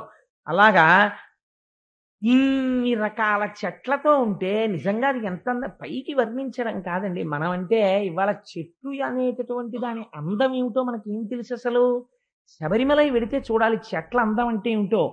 ఇంతంత మానుతో రెండు చేతులతో ఇలా కౌగిలించుకుందామంటే రెండు చేతులు ఇంతకన్నా పట్టవు. అంత పెద్ద పెద్ద మానుతో ఉండి ఇక్కడ మనం నిలబడితే ఈ చెట్టు కొమ్మలు అక్కడ వరకు వ్యాప్తి చెంది సూర్యుడు ఎటు తిరిగినా సరే కిరణములు మాత్రం వచ్చి దాని మొదట్లో పడవు. అంత పెద్ద నీడతో కూడుకుని ఎన్నో కొన్ని వేల పక్షులకు ఆలవాలమైనటువంటి ఒక చెట్టు వంక మీరు చూశారనుకోండి, నిజంగా అదో పెద్ద జనతా అపార్ట్మెంట్ లా ఉంటుంది. అయ్య బాబోయ్ అంత బాగుందిరా ఈ చెట్టు అనిపిస్తుంది. అలాంటి చెట్లు, ఆ చెట్ల కల్లుకున్నటువంటి తీగలు, అందులో సరోవరాలు, అంత అందమైనటువంటి ఆశ్రమంలో కర్దమ ప్రజాపతి అక్కడ కూర్చుని ఉన్నారు. కూర్చునుంటే శ్రీమన్నారాయణుడు చెప్పినటువంటి రోజు రానే వచ్చింది. స్వయంభౌమనువు చేతిలో ధనస్సు పట్టుకుని రథం మీద తన భార్య అయిన శతరూపతోటి తన కుమార్తె అయినటువంటి దేవహూతితోటి వచ్చారు. వచ్చి కర్దమ ప్రజాపతి యొక్క దర్శనం చేశారు. చేసి ఎంత అందంగా మాట్లాడతారో చూడండి. కర్దమ ప్రజాపతి వయస్సులో చిన్నవాడు, స్వయంభౌమనువు పెద్దవాడు. కానీ జ్ఞానము చేత కర్దమ ప్రజాపతి పెద్దవాడు, స్వయంభౌమనువు చిన్నవాడు. అందుచేత కర్దమ ప్రజాపతి పాదములకు స్వయంభౌమనువు నమస్కరించాడు. నమస్కరించి సరసిజ గర్భుడు తనచే విరచితమైనట్టి వేద వితతుల నెల్లన్ ధరవెలయించుటకై బుధవర మింబుం తన ముఖంబు వలన సృజించెన్. అంటే ఇప్పుడు దేన్ని చెప్తున్నాడండి? పురుష సూక్తం చెప్తున్నాడు. బ్రాహ్మణోస్య ముఖమాసి బాహూరాజన్యకృత. యా చతుర్ముఖ బ్రహ్మగారు మొట్టమొదట వేదాన్ని తన నోటితో పలికి ఆ వేదాన్ని రక్షించడం కోసం, ఆ వేదాన్ని వ్యాప్తి చెయ్యడం కోసం తన ముఖమండలంలోంచి బ్రాహ్మణుల్ని సృష్టించాడు. అటువంటి ప్రజాపతులలో నువ్వు ఒకడివి. అటువంటి నీ పాదపద్మములకు వంగి స్వయంభౌమనువు నమస్కరిస్తున్నాడు అని నమస్కరిస్తే కర్దమ ప్రజాపతి సంతోషించి అన్నారు, మహారాజా నీ ధనస్సు చూస్తేనే భయం వేస్తుంది. అటువంటి రాజు నాకు చారులైనటువంటి వాళ్ళు రాజ్యంలో జరుగుతున్న విశేషాలు చెప్తారులే అని ఎక్కడో రాజధాని యందు కూర్చుని ఉండకూడదు. భూమండలమంతా పర్యటిస్తూ ఉండాలి. ధర్మాన్ని నాలుగు చెరగులా స్థాపించడం కోసం ధనస్సు చేతపట్టి నువ్వు తిరుగుతున్నావు. చాలా సంతోషం కలిగింది. కానీ ఇక్కడ ధర్మాన్ని స్థాపించడానికి ఏముంటుంది? తపస్సు చేసుకునే ఆశ్రమంలో నువ్వింత ప్రయత్నపూర్వకంగా భార్యతో కుమార్తెతో కలిసిన ఆశ్రమానికి వచ్చావంటే నువ్వు చెప్పవలసినది ఏదో ఉందని నేను అనుకుంటున్నాను. అది నువ్వు నిర్భయంగా ప్రకటముగా చెప్పవచ్చు, నీకేమీ బెంగలేదు అంటే లైన్ క్లియర్ చేశారు. ఎందుకని? ఒక ప్రజాపతి ఒక యోగి పురుషుణ్ణి పట్టుకుని మా అమ్మాయిని ఇస్తాను పెళ్లి చేసుకుంటారా అని అడిగితే అసహ్యంగా ఉంటుంది. ఎందుకని? నువ్వు మనస్సులో ఏ కోరికతో వచ్చావో అది చెప్పవచ్చు, నీకు భయం లేదు అన్నారు. అంటే ఆయన అన్నాడు, మహానుభావుడు కర్దమ ప్రజాపతి చూడండి ఎంత అందంగా అంటారో ఆ స్వయంభూమనువుని. దురిత స్వరూప పాటచ్చర పీడం పొందకుండ సకల క్షోణిన్ పరిపాలించుటకై మము అరవింద భవుండు భుజములందు సృజించెన్. ఈ మాటలు కర్దమ ప్రజాపతి చెప్తే ఆయన అన్నాడు, మా గొప్పతనం ఏమీ లేదండి ఇందులో. మేం మహారాజుల నిజమే, ధనస్సు చేత పట్టుకుని రాజ్యాన్ని పరిపాలిస్తున్నాను. కానీ ఇవాళ స్వయంభవమనువు అనేటటువంటి పేరుతో ఈ భూమండలానికి అంతటికీ నేను అధినాథుడనై పరిపాలించగలుగుతున్నానంటే పరిపాలించగలిగిన శక్తి నాలో ఎక్కడి నుంచి వచ్చిందో తెలుసా? ఎంత గొప్ప మాట చెప్తున్నాడో చూడండి. అరవింద భవుండు భుజములందు సృజించెన్. మేము పరబ్రహ్మము యొక్క భుజములలోంచి బయటికి వచ్చాం. భుజములు శక్తి కేంద్రములు, ఇవి కార్యం చేస్తాయి, కర్మ చేసేటటువంటివి. కాబట్టి లోకరక్షణ చేతులతో చెయ్యాలి.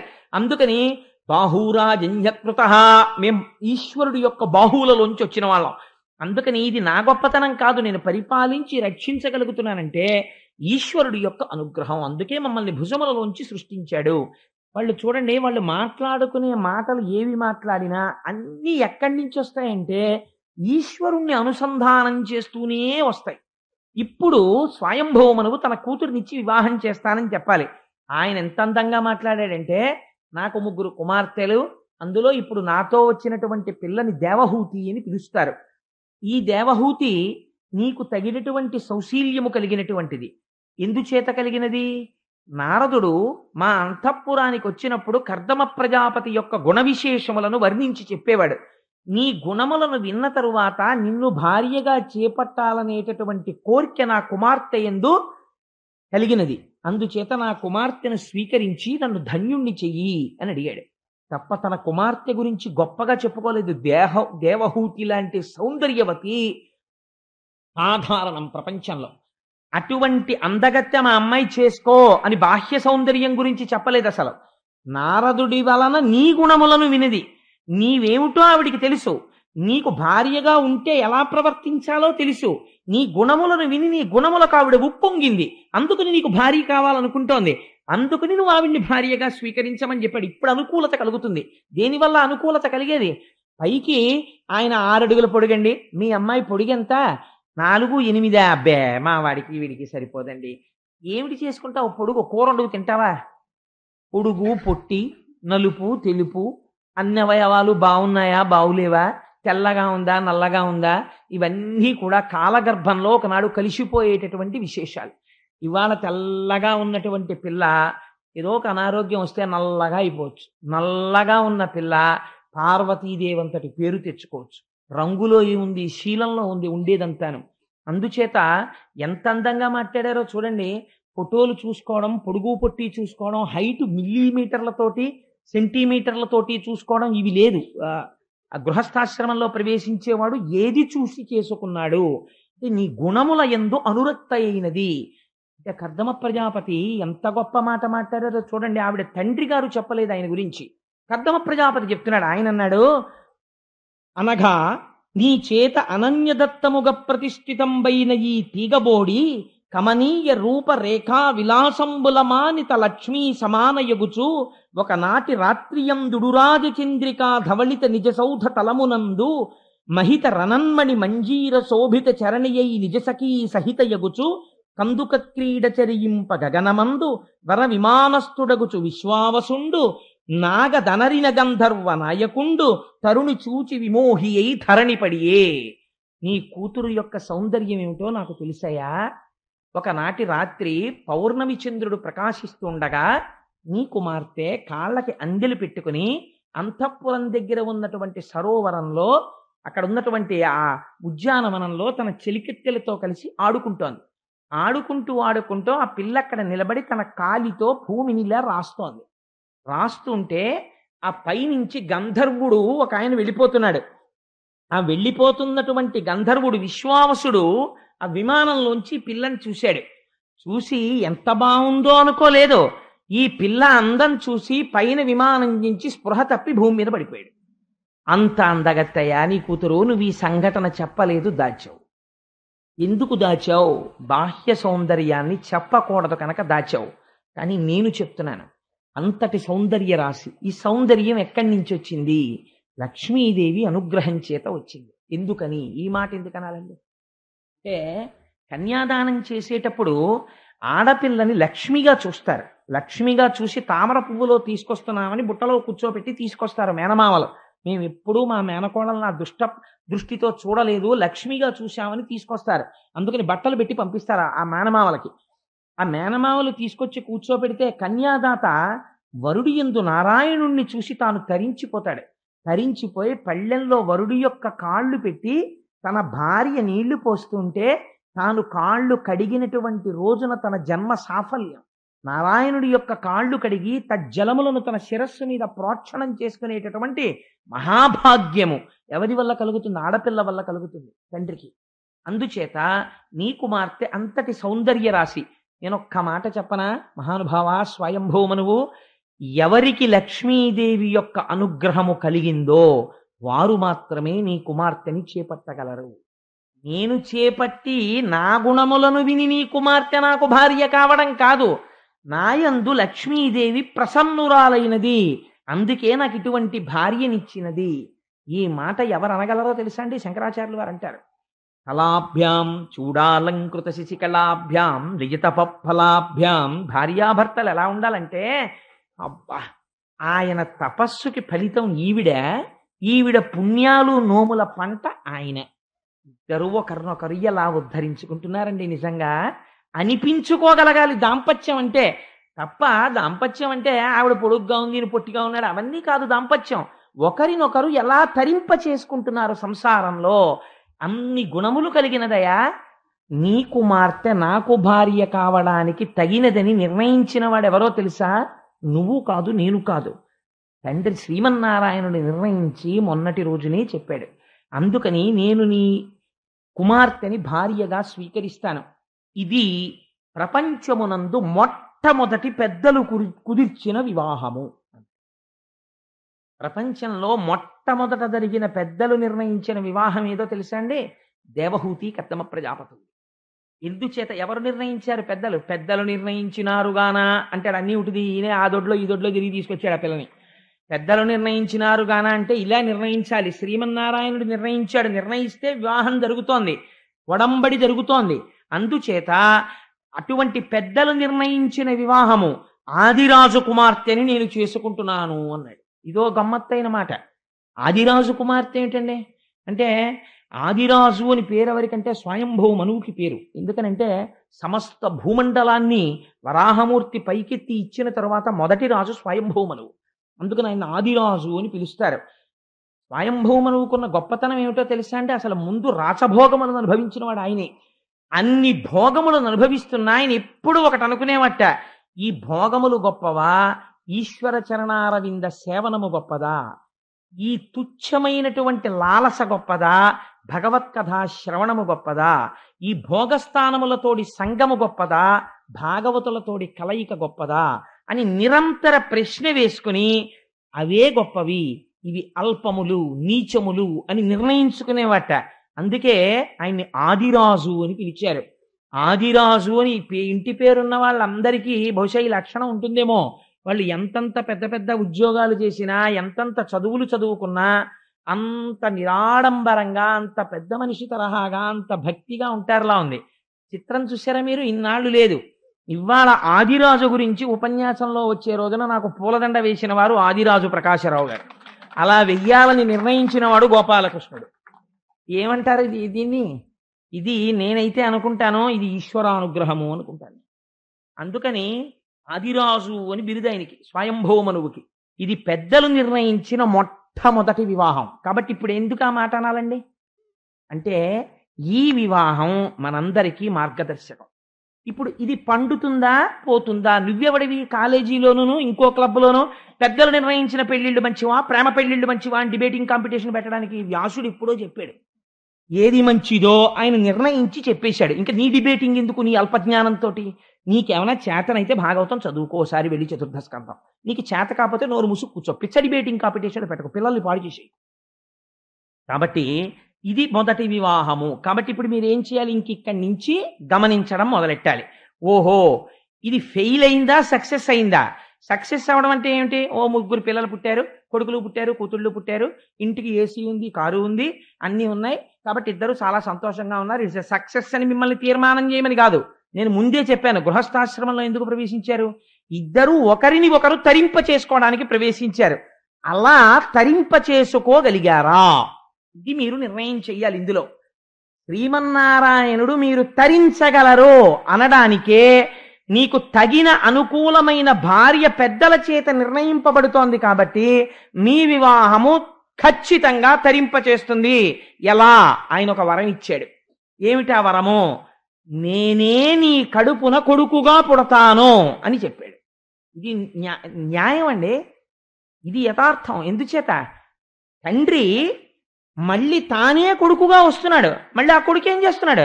మళ్ళీ తానే కొడుకుగా వస్తున్నాడు. ఏమవుతుంది? ఆ తేజస్సు నడుస్తోంది, అలాగా వంశపారంపర్యంగా నడుస్తోంది. అందుకని ఎవరు రావాలి? ఎవరు మొట్టమొదటి వాడో వాడు రావాలి. ఇప్పుడు మళ్ళీ అందుకు తాతగారి పోలుకో తండ్రి గారి పోలుకో రావాలి.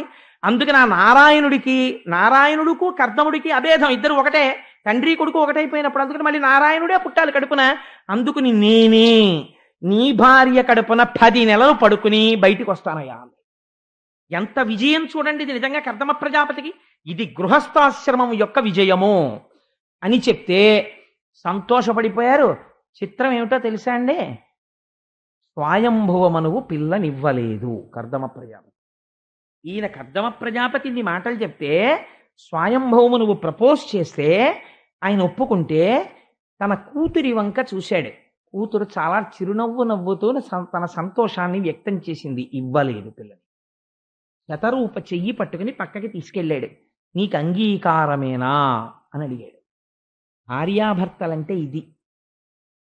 ఎంత చిన్న విషయం అవనివ్వండి అది, ఆ చిన్న విషయం కూడా భార్యకి చెప్పకుండా ఉండలేక, అయ్యో దానికి చెప్పకుండా ఉండడమా అని తనకి కలిగిన చిన్న సుఖం, చిన్న దుఃఖం, చిన్న కష్టం, చిన్న సంతోషం కూడా భార్యతో చెప్పుకోవడంలో ఆనందం పొందేటట్టుగా అనువర్తించి నడిచినటువంటి భార్య, భర్తని గెలుచుకున్న భార్య స్వాధీన వల్లభ.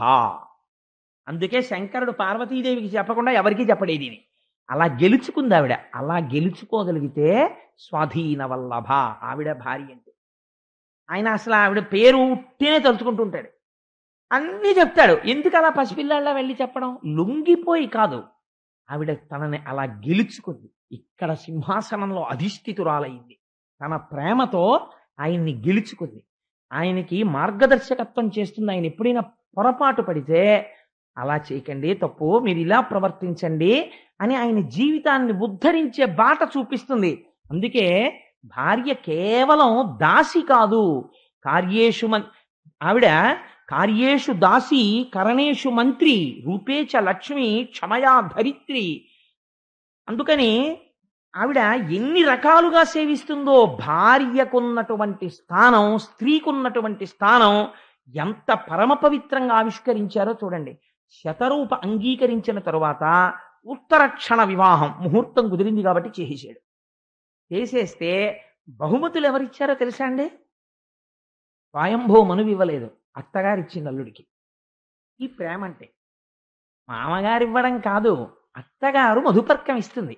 మధుపర్కం ఇచ్చింది కాబట్టి అత్తగారికి అధికారం ఉంది.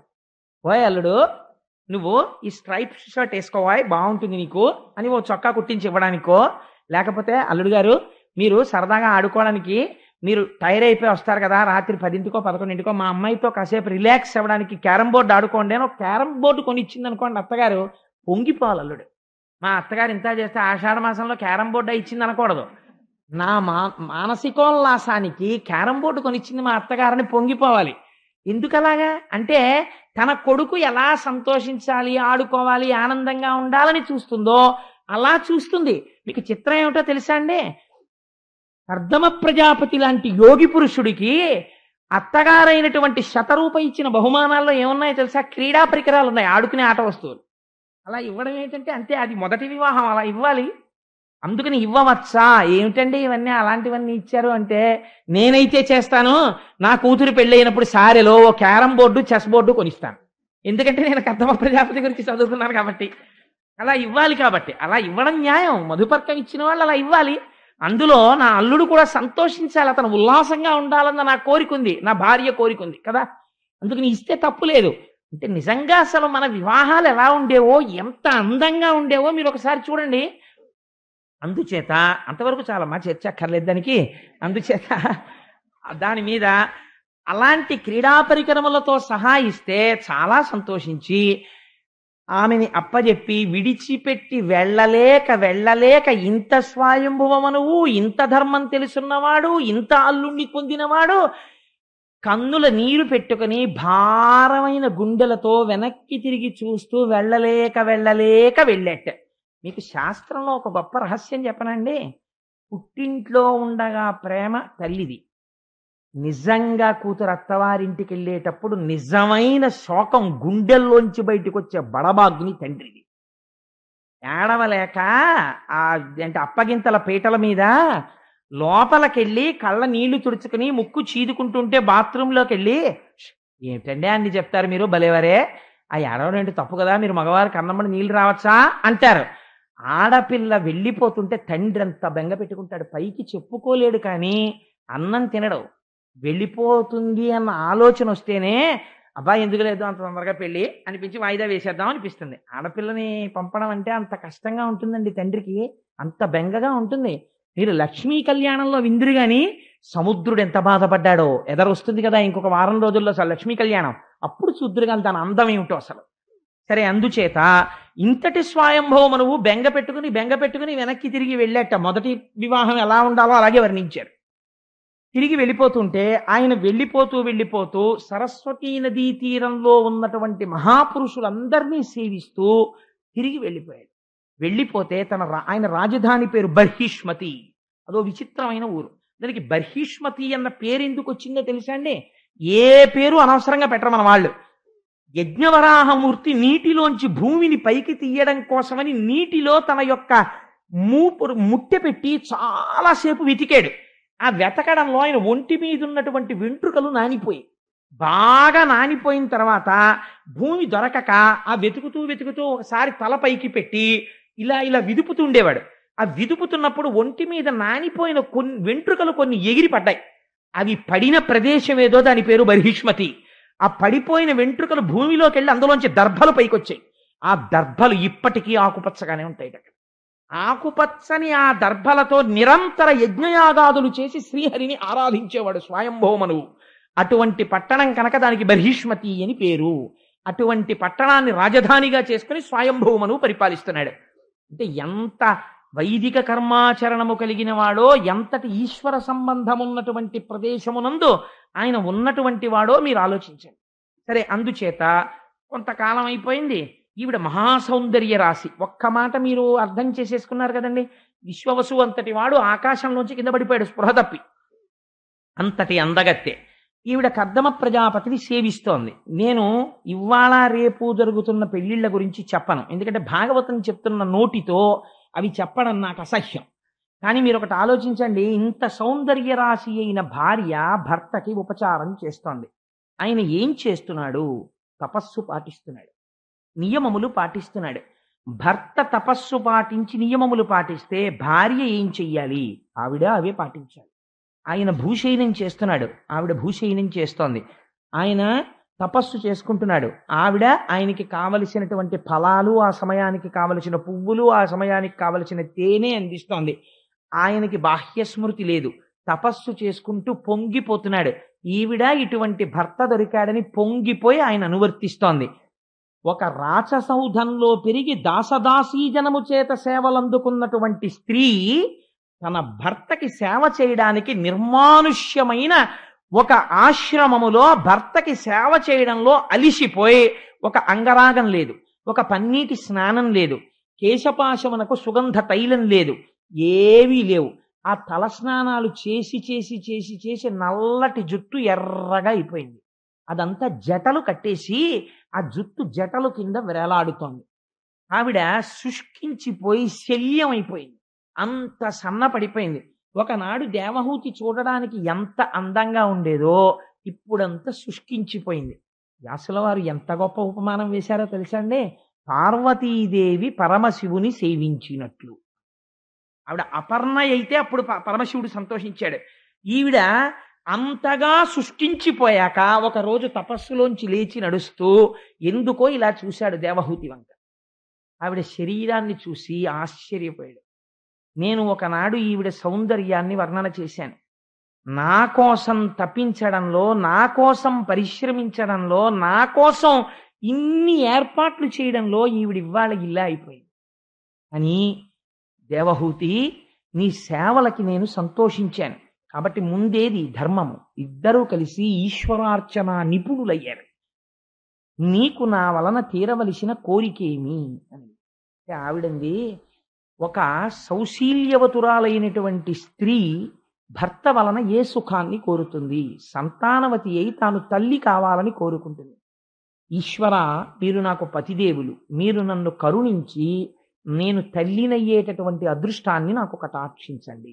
అంటే వాళ్ళు ఎంత ధర్మబద్ధమైన కామమును అనుభవించారో చూడండి, తల్లి అగుట కొరకు. ఆయన అన్నాడు తప్పకుండా అని. ఆయన ఒక అందమైన మాట చెప్పాడు. నీకు నేను చూడడానికి ఇలా ఒక ఆశ్రమంలో జటలు కట్టుకుని ఉరప్పంజరం పైకొచ్చేసి ఒక నారపంచ కట్టుకుని ఎప్పుడు దండకమండలాలు పట్టుకుని చాలా వెర్రివాళ్ళ, తపస్సు చేసుకుంటున్న వాళ్ళ, ఏ భోగభాగ్యాలు లేని వాళ్ళ, అట్టే మాట్లాడితే ఎప్పుడు భూషయనం చేస్తూ నేల మీద పడుకునే వాళ్ళ నేను కనపడుతున్నాను కదా. నాకున్న భోగాలు ఎటువంటివో తెలుసా దేవహూతి? ఈ భూమి యందు సార్వభౌములమని ఈ సమస్త భూమండలాన్ని ఏలగలమన్న చక్రవర్తులకు లేని భోగములు నాకున్నాయి. ఎక్కడివో తెలుసా అని చెప్తున్నాడు చూడండి. మానిత ధర్మ మార్గ మహిమస్ఫుట భూరి తపస్సమాధి విద్యాని భృతాత్మయోగ సముపార్జిత విష్ణు కటాక్షలబ్ధ శోభానగా దివ్య భోగ బహుభద్ర వితానము అస్మదీయ సేవానరతిన్ లభించు అనివారణ నిత్తును దివ్య దృష్టియం. నేను నిరంతరము శ్రీమన్నారాయణుణ్ణి సేవించాను. అపారమైన భక్తితో యోగాన్ని అవలంబించాను. గొప్ప తపస్సు చేశాను. దాని చేత నాకు ఈశ్వరానుగ్రహంగా యోగశక్తి చేత కల్పింపబడవలసినటువంటి భోగోపకరణములున్నాయి. అవి సామాన్యులకు దొరికేటటువంటివి కావు. వాటిని నేను నా తపశ్శక్తితో సృజిస్తున్నాను. అవి ఇతరులకు కనపడవు కూడా. అటువంటి వాటిని చూడడానికి వీలైన దివ్య దృష్టిని నీకు ఇస్తున్నాను, చూడా భోగోపకరణములనని దివ్య దృష్టిని ఇచ్చాడు. ఇస్తే ఆవిడ తెల్లపోయింది. ఒక పెద్ద భవనం ఒకటి వచ్చింది. ఆ భవనములో గొప్ప గొప్ప శయ్యామందిరములు. ఆ శయ్యామందిరమునకు ఏనుగుల యొక్క దంతములతో చేయబడినటువంటి కోళ్ళు, వాటి మీద మంచి మంచి ఆస్తరణములు, వాటి మీద పరచబడినటువంటి వస్త్రములు, కట్టుకోవడానికి వీలుగా వేలాడుతున్నటువంటి పట్టు చీనాంబరములు, బంగారము వెండితో చేయబడిన స్తంభములు, వజ్ర వైఢూర్య మరకత మాణిక్యములు వాటికి తాపడం చేయబడ్డాయి. లోపల శయనాగారములు, మళ్ళీ బయటికి వచ్చేటప్పటికి ప్రాంగణములు, అంటే మనం ఇప్పుడు డ్రాయింగ్ రూము హాల్ అంటామే అటువంటి ప్రాంగణములు. అందులో అతిథులు వస్తే కూర్చోడానికి కావలసినటువంటి దివ్యమైనటువంటి తల్పములు, తినడానికి కావలసినటువంటి మధురమైనటువంటి ఆహారములు, తాగడానికి కావలసినటువంటి పానములు, ఒక గొప్ప విమానము, అందులో మళ్ళీ ఒక శయ్య, అందులో కూర్చోడానికి ఆసనములు, ఇవన్నీ కనపడ్డాయి. ఆవిడ తెల్లబోయింది. ఎక్కడ చూసినా పుష్పహారములు, వాటి మీద వాలి గండు తుమ్మెదలు చేస్తున్నటువంటి రొద, ఆ వాటిలోంచి పడుతున్నటువంటి తేనెబొట్లు, వాటి మించి వస్తున్న సువాసన అలా నిలబడిపోయిందంటే ఈ స్థితిలో ఉన్న దేవహూతికి ఉత్తర క్షణంలో ఇవన్నీ కనపడ్డాయి. కనబడితే కర్దమ ప్రజాపతి అన్నాడు, దేవహూతి అదిగో బిందు సరోవరం, అందులో దిగి స్నానం చేసి బయటికి రా అన్నాడు. ఒక్కసారి ఆ శ్రీమన్నారాయణుడి కంటి వెంట పడిన ఆనంద బాష్పముల చేత ఏర్పడిన బిందు సరోవరమునందు ఆ దేవహూతి దిగి స్నానం చేసి పైకొచ్చింది. వచ్చేటప్పటికి ఇత పూర్వం దేవహూతి ఎంతటి సౌందర్యంతో ఉండేదో దానికి 10,000 రెట్ల సౌందర్యాన్ని పొందింది. అక్కడ ఒక 1000 మంది దివ్యమైన కాంతలు కనపడ్డారు. వాళ్ళు వచ్చి ఆవిడికి పట్టుపుట్టములు కట్టి, అంగరాగముల నలది, ఆవిడికి చక్కటి కేశపాశమును ముడివేసి, అందులో రకరకాలైన పువ్వులు పెట్టి, రకరకాలైన హారములను అలంకరించి, ఒక నిలువుటద్దం పట్టుకొచ్చి ఆవిడ ముందు పెట్టి, అమ్మా చూసుకోని సోయగం అన్నారు. అద్దంలో దేవహూతి తన సోయగాన్ని తాను చూసుకుని వెంటనే తన భర్తని స్మరించినది. ఎంత ధర్మం ఉందో చూడండి. అందరూ అంతకన్నా నేను వ్యాఖ్యానం చేయక్కర్లేదు. భర్తని స్మరించినది. ఉత్తర క్షణం కర్దమ ప్రజాపతి ప్రత్యక్షమయ్యాడు. ప్రత్యక్షమై మనం ఎవరు అనుభవించని భోగములను అనుభవిద్దాం దా అన్నాడు అని విమానం ఎక్కించాడు. ఆ విమానం ఎటువంటి విమానమో తెలుసా అండి? ఏదో ఏసీ తోటి వాటితోటి భూమి మీద ఉండే ఇల్లు కాదు. అది సమస్త లోకముల మీద ఎవరికీ కనపడకుండా తిరగగలిగినటువంటి విమానం. అటువంటి విమానంలో వాళ్ళు తిరుగుతున్నారు. తిరుగుతూ ఆ భోగములను అనుభవిస్తూ, ఆ మధుర పదార్థములను సేవిస్తూ, ఇద్దరూ ఆనందంగా క్రీడిస్తూ ఆ విమానము మేరుపర్వత శిఖరముల మీద దిగింది. దిగితే దాని చర్యలలోకి వెళ్ళారు. అక్కడ గంధర్వులు, యక్షులు, కిన్నెరులు, కింపురుషులు, దేవతలు ఆ మేరుపర్వతాన్ని చుట్టి వస్తుంటాయి. గ్రహాలన్నీ ఎప్పుడు మన సత్యనారాయణ వ్రతంలో సుబ్రహ్మణ్య శర్మ గారు ఆవాహన చేశారు కదా, రాహుకేతువులు తప్ప మిగిలిన వాళ్ళందరూ ప్రదక్షిణ పురస్సరంగా వస్తుంటారు. ఆ మేరుపర్వత చర్యలలో దేవహూతితో కలిసి కొన్ని సంవత్సరములు అలా భోగములను అనుభవిస్తూనే ఉన్నాడు. ఆ విమానములలో తిరుగుతూనే ఉన్నాడు. సంసారము కూడా అంతే, భోగములను అనుభవిస్తూనే ఉన్నాడు. అలా అనుభవిస్తూ ఉండగానే వాళ్ళకి 90 ఆడపిల్లలు పుట్టారు. 90 ఆడపిల్లలు పుట్టిన తర్వాత 9వ పిల్ల పుట్టిన తర్వాత కర్దమ ప్రజాపతి అన్నాడు, మనం ఎన్నాళ్ల నుంచి భోగం అనుభవిస్తున్నామో నీకు గుర్తుందా దేవహూతి అన్నాడు. అంటే ఆవిడంది, అయ్యో క్షణంలా గడిచిపోయిందండి సమయం. 90 ఆడపిల్లలు పుట్టేశారు, పెద్ద పిల్ల పెళ్ళిడికి వచ్చేస్తోంది, జ్ఞాపకమే లేదు చూసారా, కాలము క్షణంలా గడిచిపోయింది. సంసార భోగమునందున్న వాడికి అలాగే గడిచిపోతుంటుంది. కాలము నడిచి వెళ్ళిపోతూ ఉంటుంది, వృద్ధాప్యం వచ్చేస్తుంది, కొడుకు ఉద్యోగం రావాలి, మనవణ్ణి చూడాలి, కోరికలు కోరుతూనే ఉంటాడు, కాలం నడిచిపోతుంది, శరీరం జర్జరీభూతం అయిపోతుంది. కర్దమ ప్రజాపతికి మనకి తేడా ఎక్కడా? ఇన్ని భోగములను అనుభవిస్తూ ఇవి భోగములు కాదని మనసులో నిరంతరము తలుచుకుంటున్నాడు. వైరాగ్యము బాగా ఏర్పడుతోంది. అస్తమానం భార్య దగ్గరికి వెళ్ళి ఏమిటి భోగాలని ఆయన ఏం అనలేదు, అలా అనక్కర్లేదు కూడా. ఇక్కడ ఉండాలంతే వైరాగ్యం. అది పండిన నాడు భార్యకి చెప్పి వెళ్ళిపోవాలంతే, అప్పటి వరకు చెప్పక్కర్లేదు కూడా. అందుకని ఆయన అన్నాడు, చాలదా అనుభవించిన భోగాలు, ఇవే మార్చి మార్చి మార్చి మార్చి అనుభవిస్తామంతే.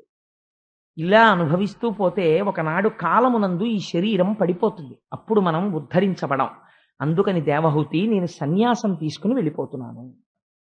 నీ తండ్రికి నేను వివాహ సమయంలో మాట ఇచ్చాను, సంతానము కలిగే వరకే దేవహూతితో ఉంటానని. 90 ఆడపిల్లలు పుట్టారు. అందుకని నేను వెళ్ళిపోతున్నాను సన్యాసానికి. ఎందుకని అంటే లోపల వైరాగ్యం బలపడినది. ఎందుచేత? నిరంతరము భోగం ఇది కాదని పరిశీలన చేయుట చేత.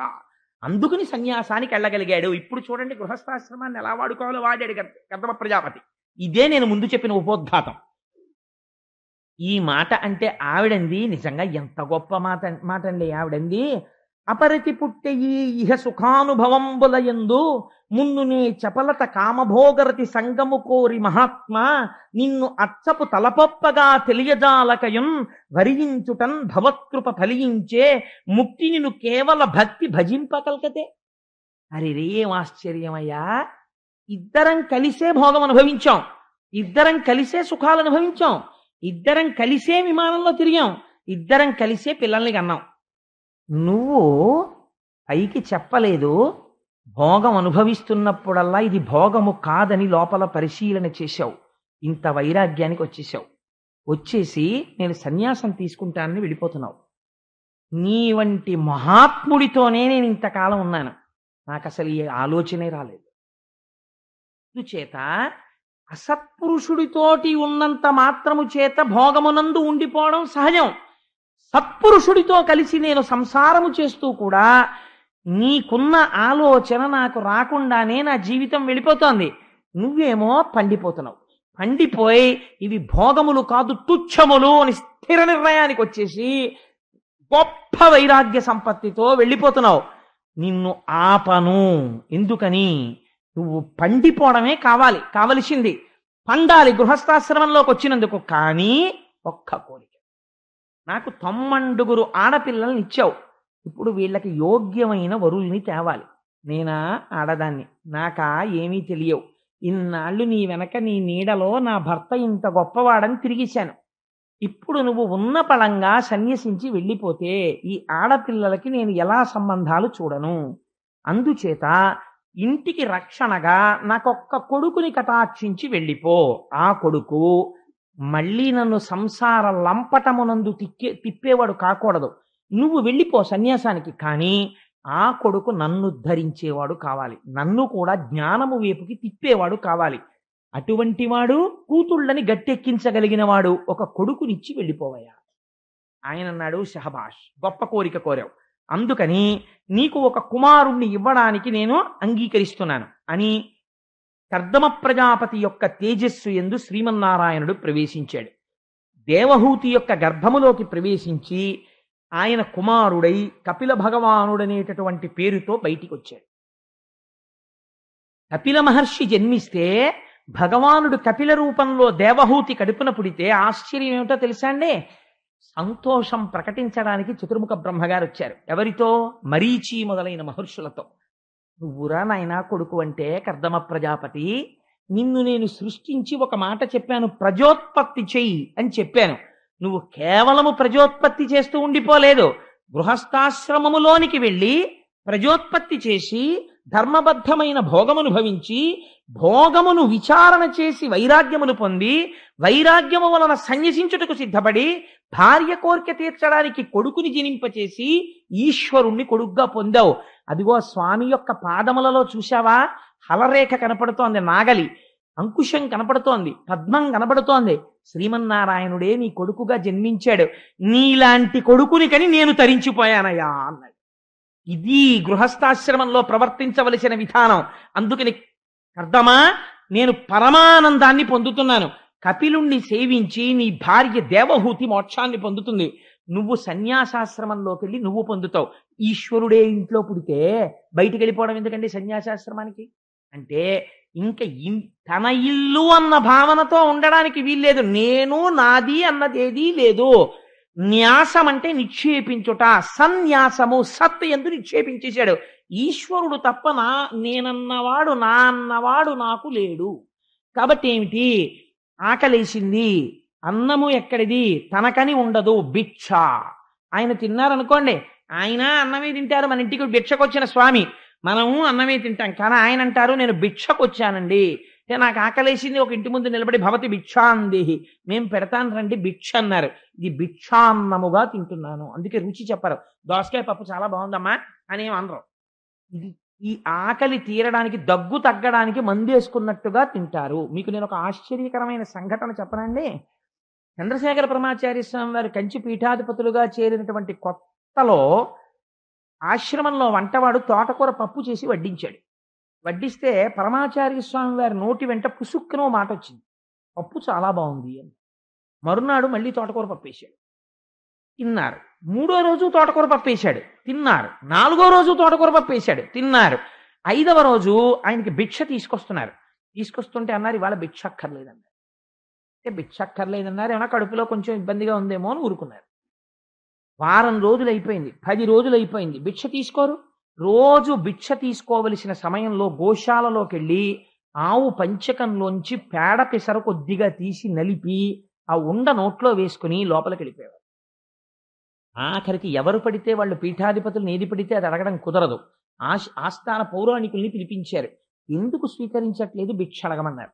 అడిగితే చంద్రశేఖర పరమాచార్య స్వామి చెప్పారు, నేను రేపొద్దున్న ఎక్కడికైనా వెడితే కంచికామకోటి పీఠాధిపతులు, శంకర భగవత్పాదుల శిష్యులు, శ్రీ శ్రీ శ్రీ చంద్రశేఖర పరమాచార్య స్వామి వారు విజయం చేస్తున్నారని చెప్తారు. నేను కట్టుకున్నది కాషాయం, సన్యసించాను. ఒక తోటకూర పప్పు రుచికి లొంగిపోయి నేను ఈ జిహ్వతో ఆ పప్పు బాగుంది అన్నాను. ఈ నాలుకతో తోటకూర పప్పు రుచికి లొంగినటువంటి నేను రేపు ప్రజానీకానికి ప్రతి ఊరు వెళ్ళి మీరు ఇంద్రియాల్ని నిగ్రహించుకోండి అని అనుగ్రహ భాషణం చెయ్యనా?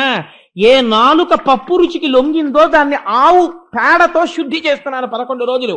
అందుకని ముట్టన పదార్థం అన్నారు. ఈ మహాపురుషులంటే అంత జాగ్రత్తగా ఉంటారండి. ఒక మాట అంటే ఇంద్రియాలను నిగ్రహించుకోవడం అంటే అంత జాగ్రత్తగా ఉంటుంది, అంత తేలిక కాదు అది.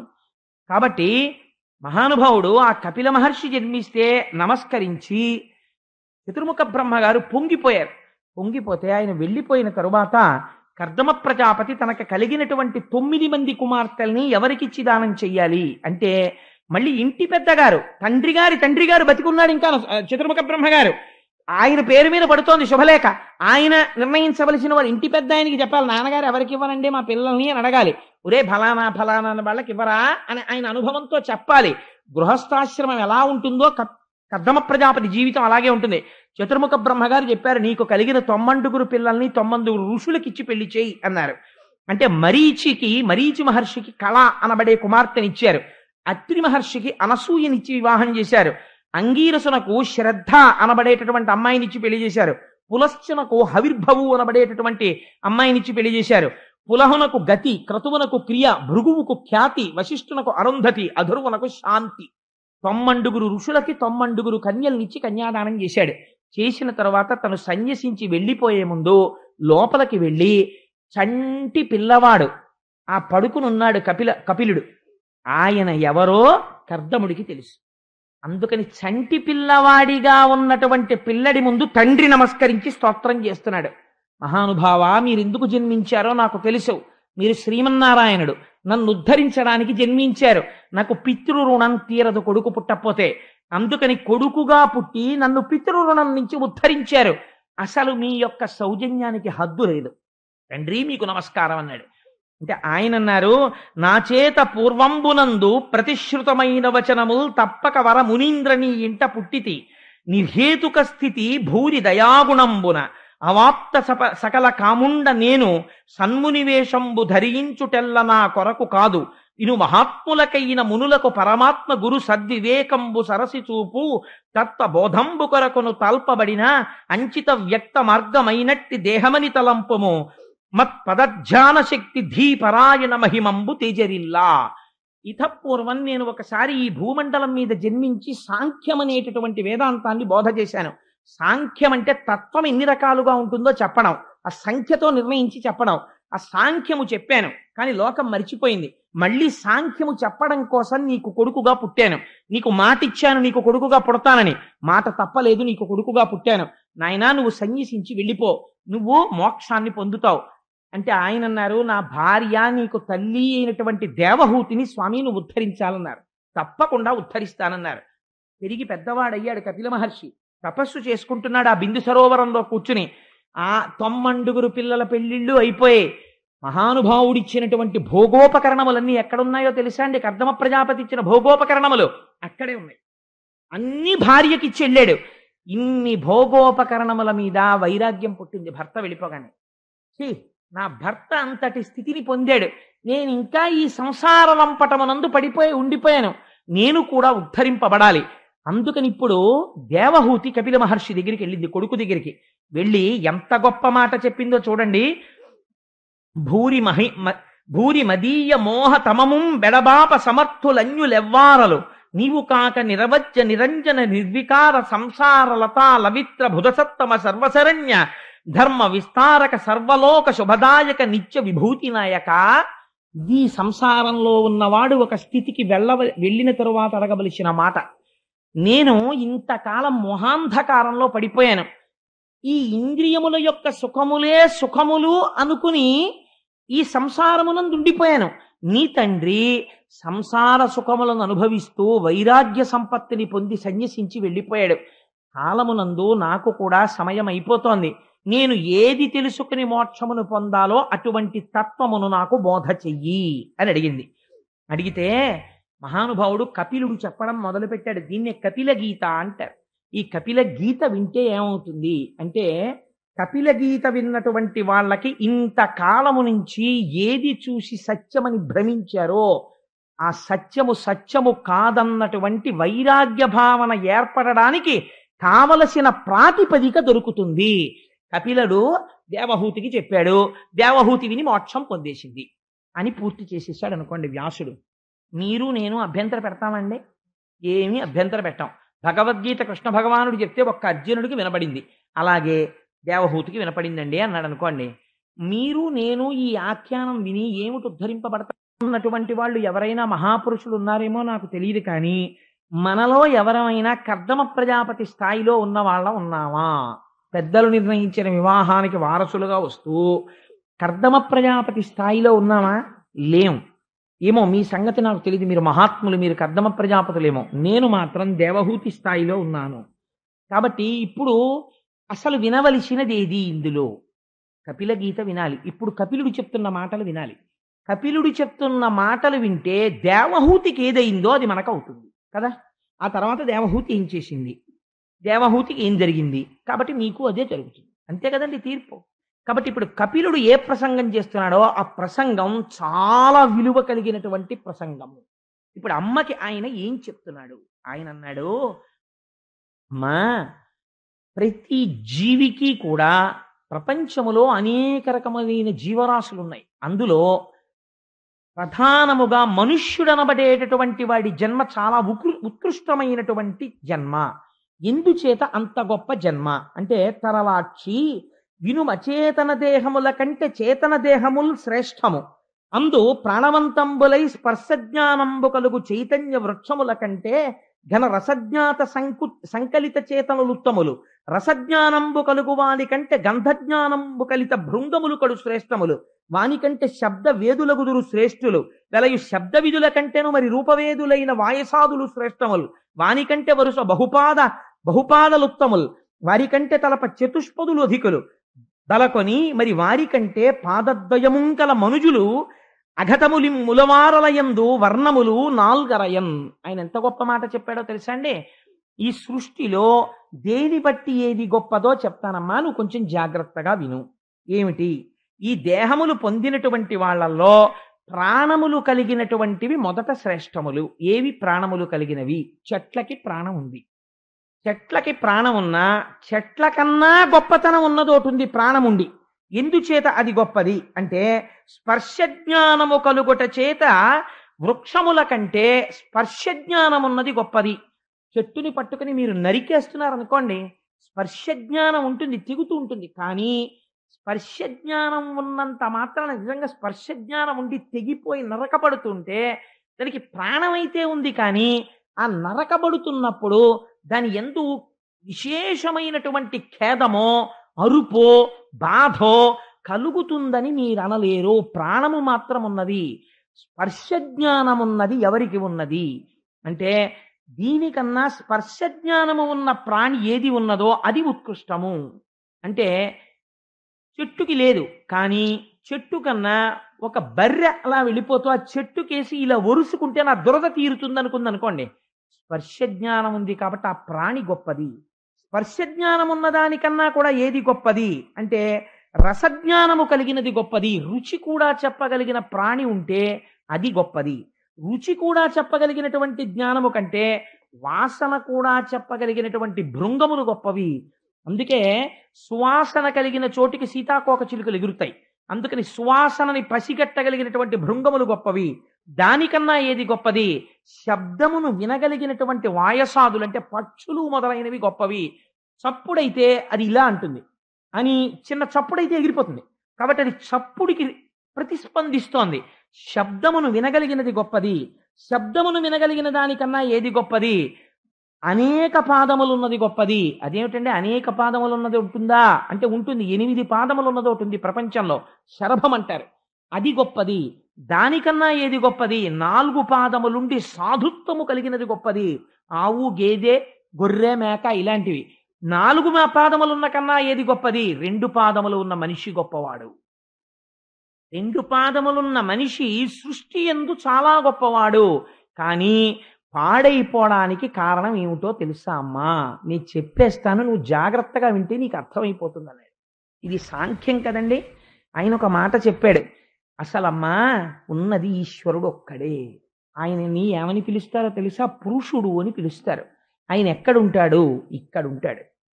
ఆయన ఏం చేశాడంటే తను అర్థం కాకుండా ఉండడం కోసం త్రిగుణములతో కూడిన మాయా అన్న దానిని సృష్టించాడు. ఈ మాయలోంచి 24 తత్వములు వచ్చాయి.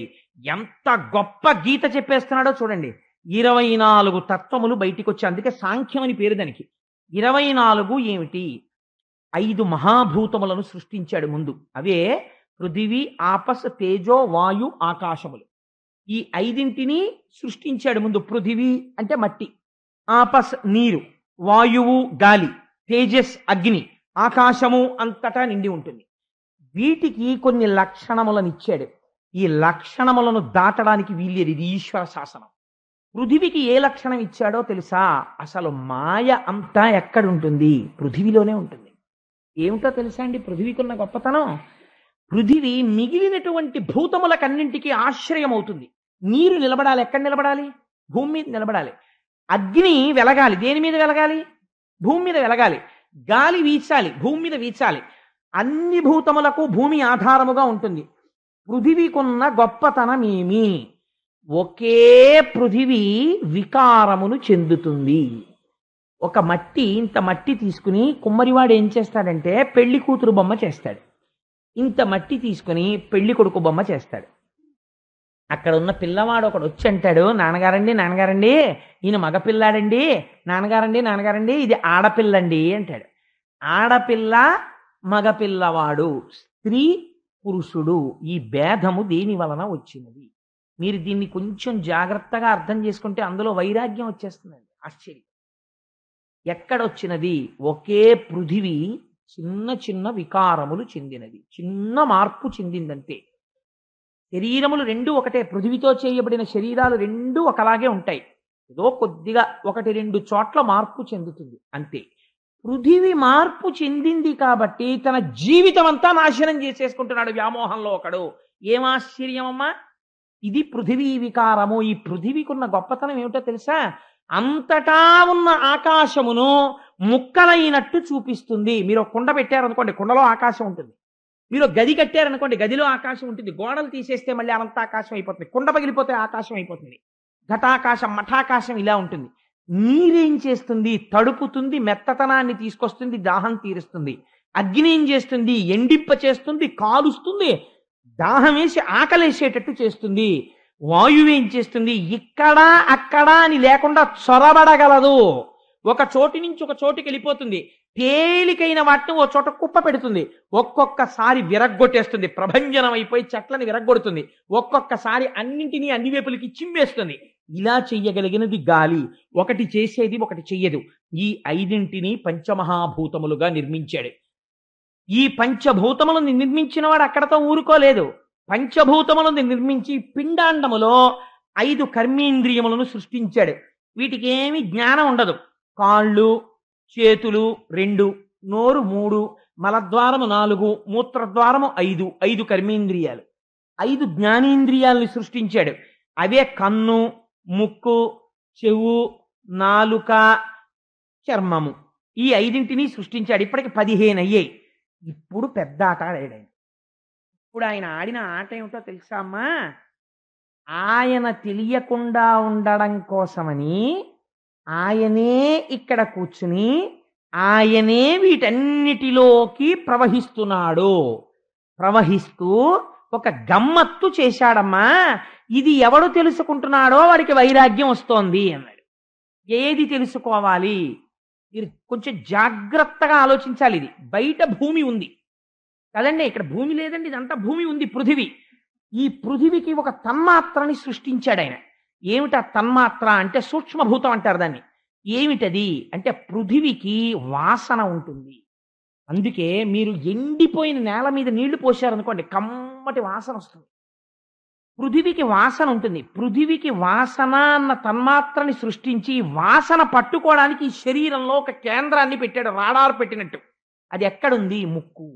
ఈ ముక్కు జ్ఞానేంద్రియం. ఇదేం చేస్తుంది? పృథివిలోంచి వస్తున్న వాసనలు పసిగడుతూ ఉంటుంది. అలాగే నీటికి రుచిని పెట్టాడు, పోషించగలిగిన శక్తి పెట్టాడు. ఆ రుచిని పట్టుకోవడానికి ఇక్కడ నాలుకని పెట్టాడు. బయట శబ్దాన్ని పెట్టాడు, ఆ శబ్దము ఆకాశంలోంచి వచ్చేటట్టు చేశాడు. ఇప్పుడు నేను మాట్లాడుతుంటే శబ్దం మీరు చూడగలరా? ఆకాశంలో వెడుతుంది, కానీ దాన్ని ఎవరు పట్టుకోగలరు? పట్టుకోవడానికి చెవిని పెట్టాడు. ఇప్పుడు శబ్ద స్పర్శ, స్పర్శని పెట్టాడు.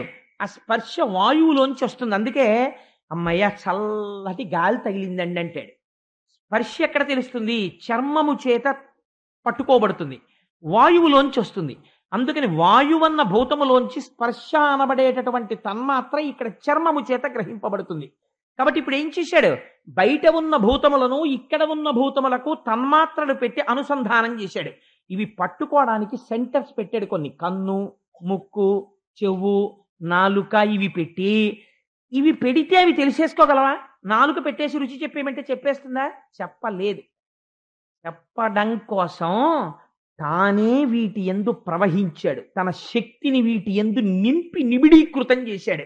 లోపల తాను పురుషుడై కూర్చున్నాడు. కూర్చుని ఈ ఇంద్రియములకు లౌల్యమును పెట్టాడు. ఈ ఇంద్రియాలు ఏం చేస్తాయంటే ఆట ఆడడం మొదలెడతాయి. ఎప్పుడు చూసిందే చూడు, విన్నదే విను, ముట్టుకున్నది ముట్టుకో, వాసన చూసింది చూడు, ఆ రుచిని మళ్ళీ తెచ్చిపెట్టు అని ఇంద్రియాలు ఆడడం మొదలు పెడతాయి. 20ంటికి 4ంటిని తోడు పెట్టాడు. అవి ఏమిటో తెలుసా అమ్మా? ఇలా ఎప్పుడో చేసిన దాన్ని మళ్ళీ గుర్తు తెచ్చుకున్నది చేయమండం, ఇప్పుడు మళ్ళీ కొత్తగా ఓ పని చేయమండం. ఇలా 2 పనులు చేసేదాన్ని సంకల్ప వికల్ప సంఘాతం అంటారు. అది మనస్సు. ఈ మనస్సు ఒక ఆలోచన చెప్తుంది, ఇది చెయ్యి అంటుంది. చెయ్యనా వద్దా ఒకరు నిర్ణయిస్తారు, అది బుద్ధి. ఈ చిత్తము, మనస్సు, బుద్ధి, దీనికి చిత్తం అనేటటువంటి దాని నోటి తోడు తెచ్చాడు. ఈ చిత్తం అంటే ఏమిటో తెలుసా అండి? మీరు పూర్వం ఎప్పుడో అనుభవించినటువంటి ఒక సుఖాన్ని గుప్తంగా దాచిపెట్టుకుంటుంది. ఆ రుచి ఎలా ఉంటుందో లోపల టేప్ చేసి అట్టే పెడుతుంది. దాన్ని చిత్తం అంటారు. 4వ దాన్ని ఒక దాన్ని తీసుకొచ్చాడు. అసలు పెద్ద మాయ అక్కడే. దాని పేరు అహంకారము. ఇవన్నీ ఎప్పుడు పనిచేస్తున్నాయి? లోపలున్న పురుషుడి వల్ల పనిచేస్తున్నాయి. ఆ పురుషుడు తాను. అది కప్పబెట్టి తెలియకుండా చేసి ఇవన్నీ నేనంటూ ఉంటాడు. ఇవన్నీ దేని మీద ఆధారపడ్డాయి? ఈయన మీద ఆధారపడ్డాయి. ఈ గమ్మత్తు ఏమిటి? ఈ బయటున్నవే ఇందులోకి వస్తున్నాయి. ఆ పృథివే ఇందులో పృథివిగా ఉంది, కొంచెం మట్టి, ఎంత రుద్దుకున్నా మట్టి వస్తుంది.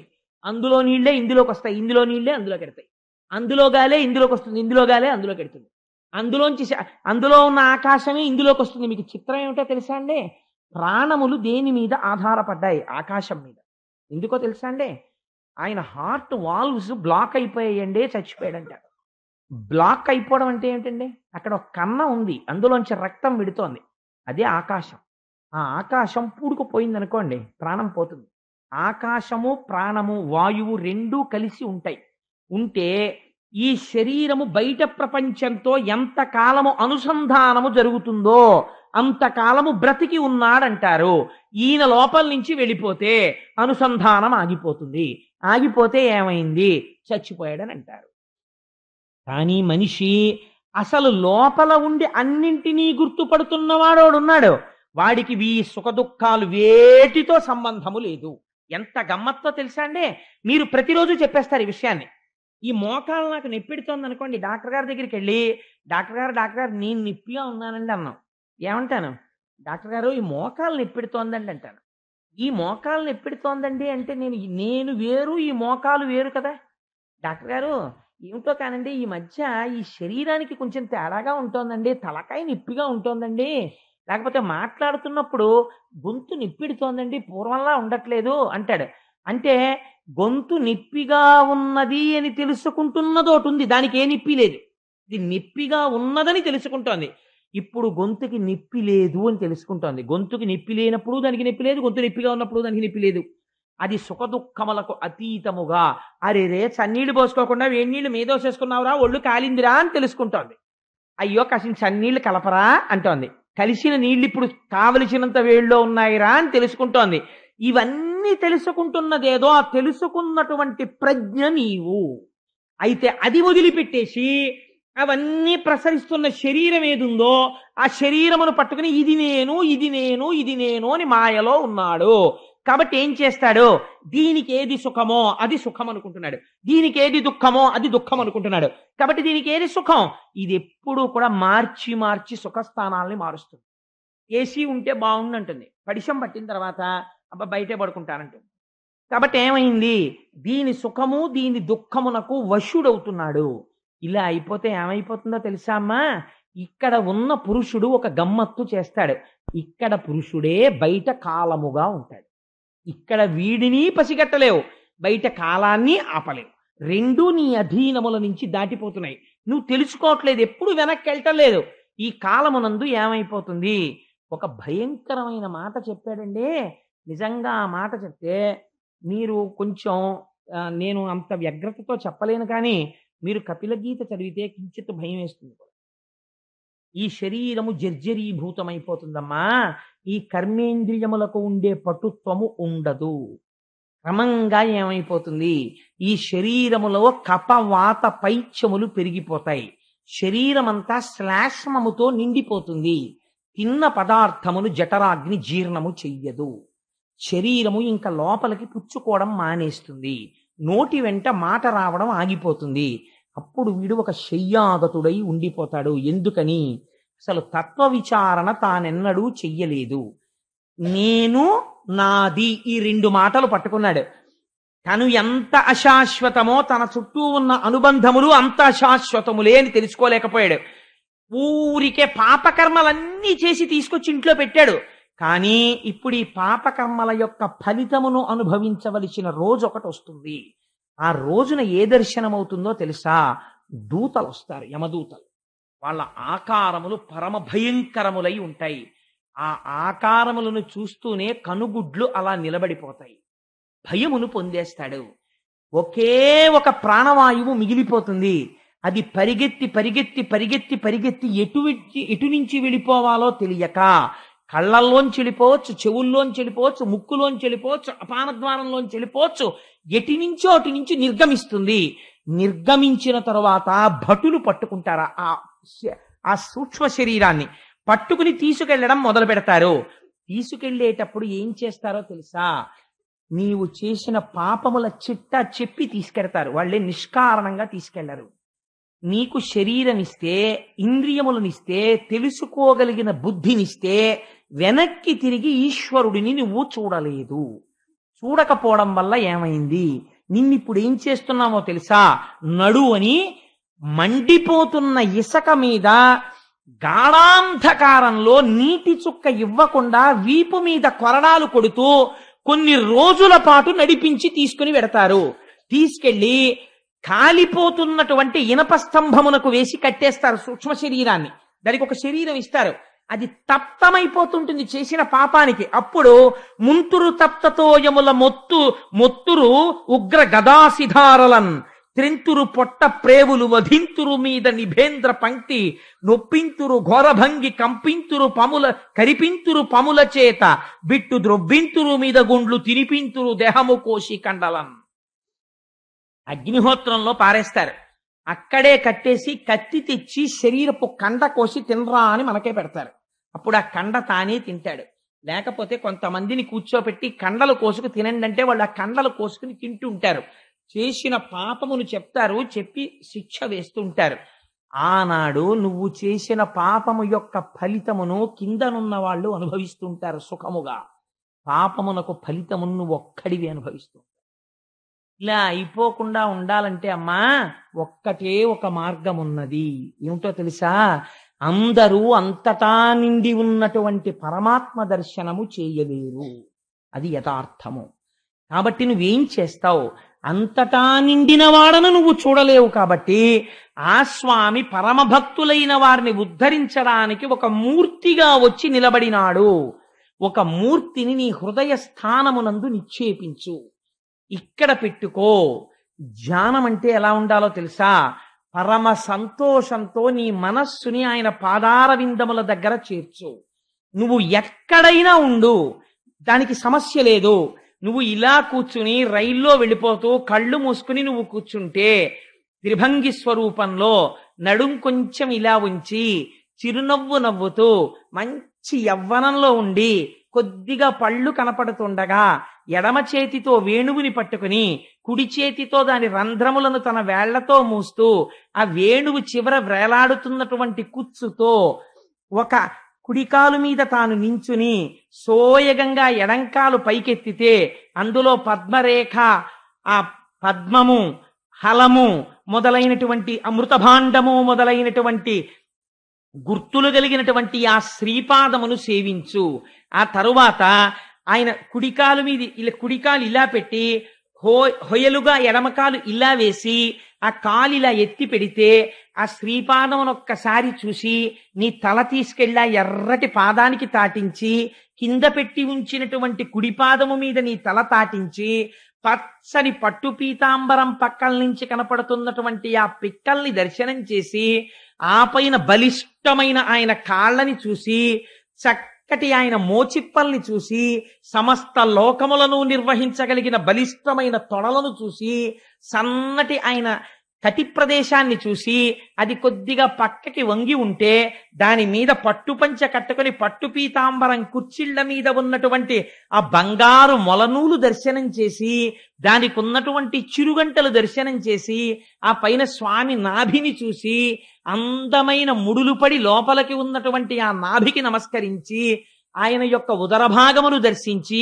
ఆ పైన స్వామి యొక్క వక్షస్థలమనందున్నటువంటి శ్రీవత్సమనేటటువంటి ఆ పుట్టుమచ్చని చూసి ఇటుపక్కన ఉన్న కౌస్తుభ వజ్రాన్ని చూసి ఆయన వేసుకున్న వనమాల, అరవిరిసినటువంటి పుష్పములు, దాని మీద రొద చేస్తున్న తుమ్మెదలు, ఆయన వక్షస్థలమునందు వేయించేసి ఉన్న లక్ష్మి, 3 గీతలు కలిగినటువంటి చక్కటి కంఠము, దాని మీద ఉన్న చిన్న గడ్డము, చిరునవ్వు నవ్వుతున్నటువంటి ఆ పెదవులు, కొనదీరినటువంటి ముక్కు, అందులోంచి ఊపిరి తీసి వదులుతున్నప్పుడు లోపలికెళ్ళి బయటికి వస్తున్నటువంటి ముత్యము, కస్తూరీ తిలకం లలాట పలకే వక్షస్థలే కౌస్తుభం నాసాగ్రే నవమౌక్తికం, బయటికొచ్చి వెడుతున్నటువంటి ఆ ముత్యము, దాని మీద ఉన్నటువంటి 2 నల్లగండు తుమ్మెదల లాంటి నేత్రములు, వాటిలోంచి ప్రసరిస్తున్నటువంటి దయార్ద్ర దృష్టి, నీకేం బెంగలేదు నన్ను నమ్ముకోరా, అని దయని కురిపిస్తున్నటువంటి ఆ కన్నులు, అటు ఇటు తిరుగుతూ తనని ఆర్తితో పిలుస్తున్న వాళ్ళని రక్షించేటటువంటి కనుగుడ్లు, దాని మీద ఉన్నటువంటి మన్మథ చాపముల వంటి ఆ కనుబొమలు, దాని మీద విశాలమైనటువంటి లలాటము, దాని మీద పెట్టుకున్న కస్తూరి బొట్టు, ఆ పైన ఉన్నటువంటి కిరీటము, దాని మీద ఉన్న పింఛము, ఆయనకున్నటువంటి 2 బాహువులు, ఏనుగుల యొక్క తొండముల వంటి ఆ బాహువులు, ఎడమ చేతిలో పట్టుకున్న వేణువు, పైన కుడి చేతితో మూసిన రంధ్రములు, ఆ నల్లటి చక్కటి మేఘము వంటి రంగు కలిగిన చల్లటి చెయ్య, ఈ చెయ్యే కదా స్వామి లోకములను రక్షించినది. దానికి ఉన్న తెల్లటి గోళ్ళు, ఆ గోళ్లల్లోంచి వస్తున్న ఎర్రటి కాంతులు, ఆ స్వామి యొక్క మూర్తిని ఆపాదమస్తకము పైనుంచి కిందకి, కింద నుంచి పైకి చూస్తూ ధ్యానమునందు మగ్నుడవై నీ మనస్సు అనేటటువంటి తుమ్మెదని ఆయన దగ్గర చేర్చడం మొదలు పెడితే, ఇక్కడున్నవాణ్ణే అక్కడ చూస్తున్నావమ్మా. అందుకు కోసం విగ్రహారాధన వచ్చినది. పూజా మందిరంలో పూజ కాదు, నువ్వు చూస్తున్న కృష్ణుణ్ణి ఇక్కడ నువ్వు వర్ణించగలవా? ఇలా నీకు ఆపాదమస్తకం చూడడం వస్తే అథాంగ పూజ. చేతిలో పువ్వు పట్టుకుని పాదౌ పూజయామి అనేటప్పటికీ స్వామి పాదములు కనబడాలి. ఒక రోజున త్రిభంగి స్వరూపంతో ఇలా ఎత్తిన కాలు చూశావు, రెండో రోజున 2 పాదములు ఇలా పెట్టుకొని చిన్న కృష్ణుడై యశోద దగ్గరికి వచ్చి, ఏది మన్ను తిన్నావుట అంటే, నేను తినలేదమ్మా అని ఇలా హుంకరిస్తున్నటువంటి చిన్ని కృష్ణుణ్ణి అప్పటిదాకా ఆడుకునొచ్చి ఒళ్ళంతా మట్టి పట్టేసి, అమ్మ కట్టిన పీతాంబరం, అమ్మ వేసిన ముడి, దాని చుట్టూ ఉన్న ముత్యాల సరాలు, అందులో పెట్టుకున్న ఓ నెమలీక, అడవి పువ్వుల దండ, ఒంటి నిండా మట్టి, ఆ చక్కటి శ్రీపాదములు, అమ్మ కట్టినటువంటి గజ్జెలు, ఓ చిన్ని పాదాలు, ఆ సన్నటి కాళ్ళు, బుజ్జి బుజ్జి మోచిప్పలు, కట్టుకున్న చిన్న పంచ, ఓ చిన్ని కడుపు, ఆ కడుపులో సమస్త లోకాలు, ఓ ఇంత గుండెకాయ, ఆ గుండెల మీద ఆ వక్షస్థలం, ఆ వక్షస్థలం మీద అమ్మ యశోద వేసినటువంటి ఆ ముత్యాల హారాలు, ఆ బంగారు నగలు, చిన్ని కంఠం, చిన్ని నోరు, సొట్ట ఉన్న గడ్డం,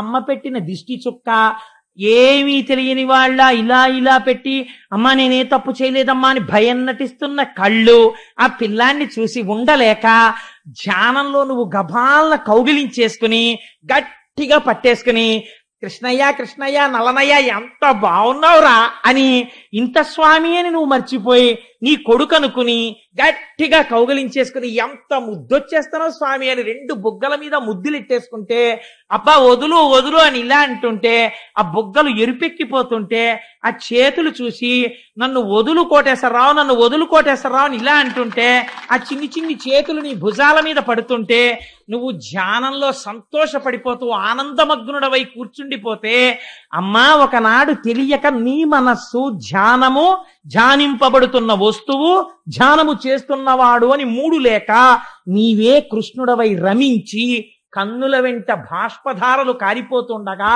ఆనందమగ్నుడవై నిలబడిపోతావు. మనస్సుకి ఇలా అలవాటు చెయ్యడం అలవాటైతే, ఒకనాడు నీకు తెలియకుండా ఈ భక్తి పరిపుష్టమై వైరాగ్య సంపత్తి ఏర్పడి అనుభవిస్తున్న భోగములు కాదని, వేరొకనాడు రాయబారానికి వెడుతూ రథంలోంచి కిందకి దిగినప్పుడు కింద పెట్టిన ఒక్క పాదం, ఆ పాదానికి పెట్టినటువంటి మణిమంజీరాలు, విదురుడు పరిగెత్తుకుంటూ వచ్చి వేసినటువంటి మందార పువ్వులు, ఆ చేతితో సోయగంగా ఇలా నడుం మీద చెయ్యి పెట్టుకుని విదురుడి వంక చూస్తూ, ఇవాళ మీ ఇంటికి మేము ఆతిథ్యానికి వస్తున్నావా విదురా అంటుంటే ఇంత చెయ్యి, దాని మీద హేళగా వేలాడుతున్నటువంటి ఆ ఉత్తరీయం, పెద్ద బాహువు, అదే కదా లక్ష్మీదేవంతటిది, పొంగిపోయింది రుక్మిణీదేవి, అంతటి దీర్ఘబాహువు, ఆ పెద్ద పెద్ద వేళ్ళు, ఇంత అరచెయ్యి, అందులో కాంతులు, ఆ పాదములకు పెట్టినటువంటి పారాణి, దాని మీద లత్తుక, అర్చించబడిన పూలు, ఇలా వంగి నమస్కరిస్తే ఆ శ్రీగంధం వాసన, ఒంటి నిండా గంధం, కస్తూరి, మంచి పట్టుపంచ, ఆయన ఎక్కినటువంటి రథం, ఆ రథాన్ని నడిపే సారథి, ఇవన్నీ ఒకరోజు. ఇలా మార్చి ఒకరోజు ఆయన పెట్టుకున్నటువంటి ఆ కాళ్ళకి పెట్టుకున్న అందే, ఆ అందే ఎంత లావుగా ఉంది, ఎంత బంగారు అందే, దానికి ఉన్నటువంటి ఆ చక్కటి మువ్వలు, ఆయన కాలు తీసి కాలు వేస్తుంటే ఆ మువ్వల చప్పుడు చేసేటటువంటి అందెలు, ఎంత భాగ్యానికి నోచుకున్నావే అందే, ఎప్పుడు నా స్వామి పాదములను పట్టుకుని కూర్చుంటావు కదా అని కొద్దిగా అందె ఇలా పైకెత్తి చూస్తే చాలా కాలంగా అందె పెట్టుకోవడం వల్ల ఏర్పడినటువంటి ఓ తెల్లటి మచ్చ.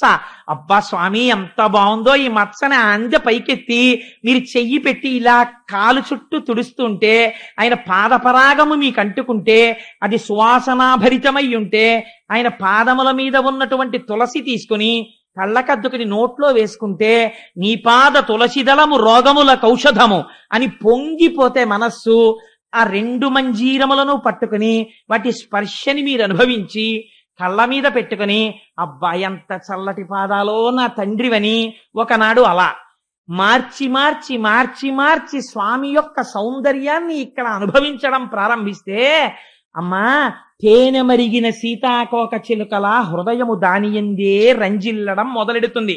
అప్పుడు ఏమవుతుందో తెలుసా అమ్మా, మనస్సుకి ఏ కోరిక కలుగుతుందంటే భోగాల వైపు కెడదామనిపించదు.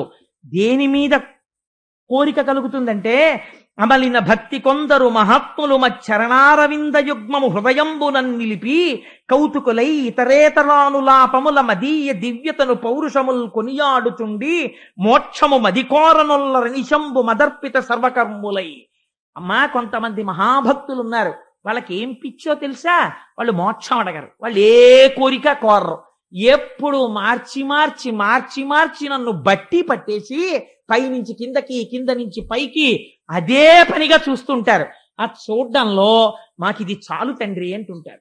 వాళ్ళు నీకేం కావాలి అంటే మోక్షం అక్కర్లేదంటారు, ఇలా నిన్ను చూస్తూ ఉండాలంటారు. అలా అని పొంగిపోతూ నా కథలు చెప్పుకొని నా పౌరుషం చెప్పుకొని నా గురించి చెప్పుకొని పొంగిపోయే మహితాత్ములైన వాళ్ళు ఈ భూమండలంలో ఉన్నారు. ప్రయత్నపూర్వకంగా నువ్వు వాళ్ళ స్నేహం చెయ్యి. చేస్తే వాడికి అన్యమైన మాట నోటి యందు ఉండదు. వాడు నోరి విప్పితే ఇవే మాట్లాడతాడు. అలా మాట్లాడుతుంటే వాడి మాటలు వినగా వినగా వినగా వినగా నీ ధ్యానము బాగా నిలబడుతుంది. నీ మనస్సు ఈశ్వరాలంబనమును కోరుకుంటుంది. సముద్రపు తట్టడుగు చూద్దామని బయలుదేరినటువంటి ఉప్పు బొమ్మ చిట్ట చివరికి సముద్రంలో కలిసిపోయినట్టు మెల్లమెల్లగా మెల్లమెల్లగా ఒక మూర్తిని పట్టుకున్నటువంటి నీకు ఈ లోకమంతటా కృష్ణుడే కనపడతాడు. ఎటు చూసినా కదిలిన ఆకులో కృష్ణుడు, విచ్చుకున్న పువ్వులో కృష్ణుడు, తులసి దళంలో కృష్ణుడు, ఎదురుగుండా కూర్చున్న వాళ్ళలో కృష్ణుడు, ఓ పిల్లాన్ని చూస్తే కృష్ణుడు, ఓ పిల్లని చూస్తే కృష్ణుడు, అంతటా కృష్ణుడి చూడడం వచ్చేస్తే అదే భక్తి జ్ఞానముగా మారిపోయినది. ఇప్పుడు నీకు ఇంద్రియ భోగములు ఆగిపోయి లోకమంతటా కృష్ణమయం జగత్తు కింద కనపడుతోంది. ఈ జ్ఞానమును ఇచ్చేవాడు కూడా ఈశ్వరుడే. దీనికే భక్తి యోగం అని పేరమ్మా. అది పరిపుష్టమవడానికి లోపల ఉండి సాక్షిగా ఉన్నటువంటి పరమాత్మ దర్శనానికి ఈ భక్తి యోగాన్ని అవలంబించాలి. ఈ భక్తితో ప్రారంభమై భోగముల యొక్క విరక్తి అనబడేటటువంటి వైరాగ్య సంపద కలిసి జ్ఞానమై అంతటా కృష్ణ దర్శనము చేసే స్థితిని పొందిన నాడు వాడు మోక్షమును పొందుతున్నాడు. లేనినాడు ఏమైపోతున్నాడో తెలుసా అమ్మా, వాడు మళ్ళీ ఇక్కడ ఇంత కష్టపడి శరీరం వదిలి అన్ని యాతనలు పడి మళ్ళీ ఒక పురుషుడి యొక్క వీర్యమునందు ప్రవేశించి ఒక స్త్రీ రేతస్సుతో కలుస్తున్నాడు. కలిసి ఎంత చిత్రం అవుతుందంటే 5 రాత్రుల తర్వాత వాడు స్త్రీ యొక్క యోనియందు బుడగగా మారుతాడు. ఎంత బాధలు పడతాడో ఆలోచించు. ఒక బుడగవుతాడు, అందులో పడి పుల్లటి కంపులో పడుంటాడు. ఆ తర్వాత 10 రాత్రుల తర్వాత ఒక రేగు పండులాగా రేగుపండంత వాడవుతాడు. 1 నెల పూర్తయ్యేసరికి తల ఏర్పడుతుంది, కింద ఏమీ ఉండదు, వేలాడుతుంటుంది అంతే. ఇది డీకంపోజ్డ్ కార్ప్స్ అంటారే, కుళ్ళిపోయిన శవం ఎలా ఉంటుందో అలా ఉంటుంది. ఇంకా కళ్ళు ఉండవు, చెవులు ఉండవు. ఈ చెవులు ఏర్పడకుండా కన్నాలుంటాయి. ఒక్క తలకాయ మాత్రం ఏర్పడుతుంది, ఇంకా చర్మం ఏర్పడదు, ఒక్క కపాలం ఏర్పడుతుంది. పరమ భయంకరమైన రూపంతో అమ్మ కడుపులో కొట్టుకుంటూ ఉంటాడు. ఆ తర్వాత 2 నెలల తరువాత చేతులు కాళ్ళు ఎముకలు కింద వస్తాయి. ఎముకలతో చేతులు, ఎముకలతో కాళ్ళు మాత్రమే ఉంటాయి. ఎముకల చేతులు, ఎముకల కాళ్లతో, పైన తలకాయతో, పుర్రెతో అలా అమ్మ కడుపులో పడుంటాడు. ఆ తర్వాత 3వ నెల అయిపోయిన తర్వాత మెల్లిగా చర్మం వచ్చి దాని మీద వెంట్రుకలు పుట్టడం మొదలవుతాయి. ఆ తర్వాత గోళ్లు రావడం మొదలెడతాయి. చిట్ట చివర 4 నెలల తర్వాత చర్మము, రక్తము, మాంసము, కొవ్వు, అస్థి, శుక్ల, మేధ అనబడేటటువంటి 7 ధాతువులు ఏర్పడతాయి. 5వ నెల పూర్తయ్యేసరికి ఆకలి ప్రారంభమవుతుంది. ఆకలి ప్రారంభమైతే అమ్మ శరీరంలోంచి ఒక నాభికి గొట్టం ఒకటి ఏర్పడుతుంది. అమ్మ తినకూడని పదార్థం తినేస్తుంది. ఈ లోపల మంటలు బయలుదేరుతాయి. అమ్మ తాగకూడనిది తాగుతుంది, లోపల పడిశం పట్టేస్తుంది. అమ్మ తినకూడనిది తింటుంది, లోపల దగ్గొస్తుంది. అమ్మ తిన్న పదార్థములో కొంత భాగము తనలోకెళ్ళి జీర్ణమై అక్కడే మలమూత్రములను విసర్జించేస్తాడు. అందులోంచి పురుగులు పుట్టేస్తాయి. పుట్టేసి చాలా కోమలమైన ఈ చర్మాన్ని కొరికేయడం మొదలెట్టేస్తాయి. తల కిందకుంటుంది, కాళ్ళు పైకుంటాయి. అమ్మ కడుపులో ఎడమ పక్కకి మాత్రమే కదులుతాడు, కుడి పక్కకి కదలడానికి ఉండదు. 4 నెలలు అలా పడుంటాడు. తిమ్మిరెక్కిపోతుంది, శరీరం పెరిగిపోతుంటుంది, ఇక కదలడానికి చోటు ఉండదు. అప్పుడు లోపల పడుకుని గాఢాంధకారం, కన్ను పొడుచుకుంటే కనపడదు. ఒక్కొక్కసారి ఎప్పుడు బయటికి పడిపోతానా అనిపిస్తుంది. నిద్రపోవడానికి ఉండదు. తల కిందకి, కాళ్ళు పైకి ఉండి ఎంతకాలం అలా పడుంటాడు. ఒక పక్క తల కిందకి ఉన్న కారణం చేత ముక్కు కిందకుంది, జీవుడు అనుప్రవేశం చేసేశాడు. పరమ దుర్గంధభూయిష్టమైనటువంటి వాసన పీలుస్తూనే ఉంటాడు. అలాగా అలా పడి ఉండి ఉండి ఉంటే ఈశ్వరుడు పూర్వజన్మ స్మృతినిస్తాడు. నీకు ఇలా మహోపకారం చేసి ఎన్నో జన్మలిచ్చాను, ఏమి చేశావు చెప్పని అడుగుతాడు. అప్పుడంటాడు, ఒకటే మాట చెప్తాడు ఇలా నమస్కరించి, ఈశ్వరా, ఎన్ని జన్మలిచ్చినా ఈ ఇంద్రియములతో భోగమే అనుభవించాను. ఎప్పుడూ సంసారము నిజమనుకున్నాను. పశుప్రాయమైన సుఖానికి జీవితాన్ని గడిపేశాను. బిడ్డల్ని కన్నాను, అయిపోయింది టైము. శరీరం వదిలిపెట్టేశాను, దేహము కాలిపోయింది. మళ్ళీ చేరాను, మళ్ళీ అమ్మ కడుపులోకి వెళ్ళాను. పునరపి జననం పునరపి మరణం పునరపి జనని జఠరే శయనం ఇహ సంసారే బహుదుస్తారే కృపయా పారే పాహి మురారే అని అడుగుతాడు. అప్పుడు, అయ్యా ఈ ఒక్కసారికి కృప చెయ్యి, బయటికి తోసేసేయి. అనుగ్రహించావా, బయటికి వెళ్ళి నీ పాదార వింద సంసేవనం చేసుకుని తరించిపోతాను, తోసేయవయ్యా అంటాడు. అంటే అప్పుడు ప్రసూతివాయు రూపంలో స్వామి కాళ్ళని బయటికి తోయడం మొదలెడతాడు. మీరు చూడండి, కాళ్ళని పట్టుకు బయటికి తోసేస్తుంటే, నేను భాగవతం చెప్తున్నాను కాబట్టి చెప్తున్నాను, పరమ ఇరుకైనటువంటి అమ్మ యోని గుండా బయటికి త్రోయబడినప్పుడు మొట్టమొదట తల బయటికి వచ్చేస్తుంది. వచ్చేసి శరీరం లోపల ఉండిపోతుంది. క్రమక్రమంగా గొంగళి పురుగు కదిలినట్టు తోయబడుతుంటే, ఇంత వెలుతురులోకి తానొస్తే తనవారన్న వారెవరో తెలియకపోతే బయటికొచ్చి మంచం మీదో పరుపు మీదో పడిపోతే ఆ దోమలో ఈగలో నల్లులో కరిచేస్తుంటే, తనకి ఏం చెయ్యాలో తెలియక ఏడుస్తుంటే, నోట్లోకి తెచ్చి అమ్మ స్తన్యం పెట్టి పాలు పట్టేస్తుంటే, ఊపిరాడక గుటకలు వేసేస్తుంటే, ఊపిరాగిపోయినంత బాధ కలిగితే, ఒక పక్క నుంచి మాయ వచ్చి మళ్ళీ పట్టి పూర్వజన్మ స్మృతి పోతే, చెవిలోకి చీమలు దూరి కరిచేస్తుంటే, ఆకలేసి ఏడుస్తున్నాడు అనుకునే అమ్మ పాలు పట్టేస్తుంటే, ఒక పక్క అరికాల్లో దోమ కుట్టి గోక్కోవడం చేతకాక చెయ్యిని అక్కడ దాకా పంపడం చేతకాక ఏడుస్తుంటే, ఇలా స్వామి ఎన్ని సంవత్సరములయ్యాయో అశక్తుడనై ఏడ్చాను. అయిపోయింది, ఏదో పెరిగాను, పెద్దవాణ్ణి అయ్యాను, ఇంతపాటి యవ్వనం వచ్చింది, ఒంట్లో ఓపికుండి ఈశ్వర కైంకర్యం చెయ్యగలిగిన సమయం అంటూ ఏదైనా ఉంటే అదొక్కటే. మళ్ళీ వృద్ధాప్యం వచ్చేసిందా? వచ్చేస్తుంది కాలగతిలో, నిర్దాక్షిణ్యంగా వస్తుంది. వెళ్ళలేను, కూర్చోలేను, వినలేను, చూడలేను, ప్రార్థన చెయ్యలేను, ఒక నామము చెప్పలేను, అలా పడుంటాను. ఈ పాటి యవ్వనం వచ్చేటప్పటికా ఓపికండగా ఎన్ని తుంటరి మాటలో.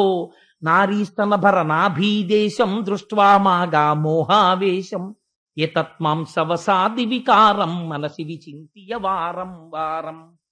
కేవలం ప్రకృతి వేరొక చోట 2 చోట్ల మారింది. స్త్రీ శరీరమునందు పైన 2 చోట్ల పైకి ఉబికింది, అధోభాగమునందు లోపలికి వెళ్ళింది.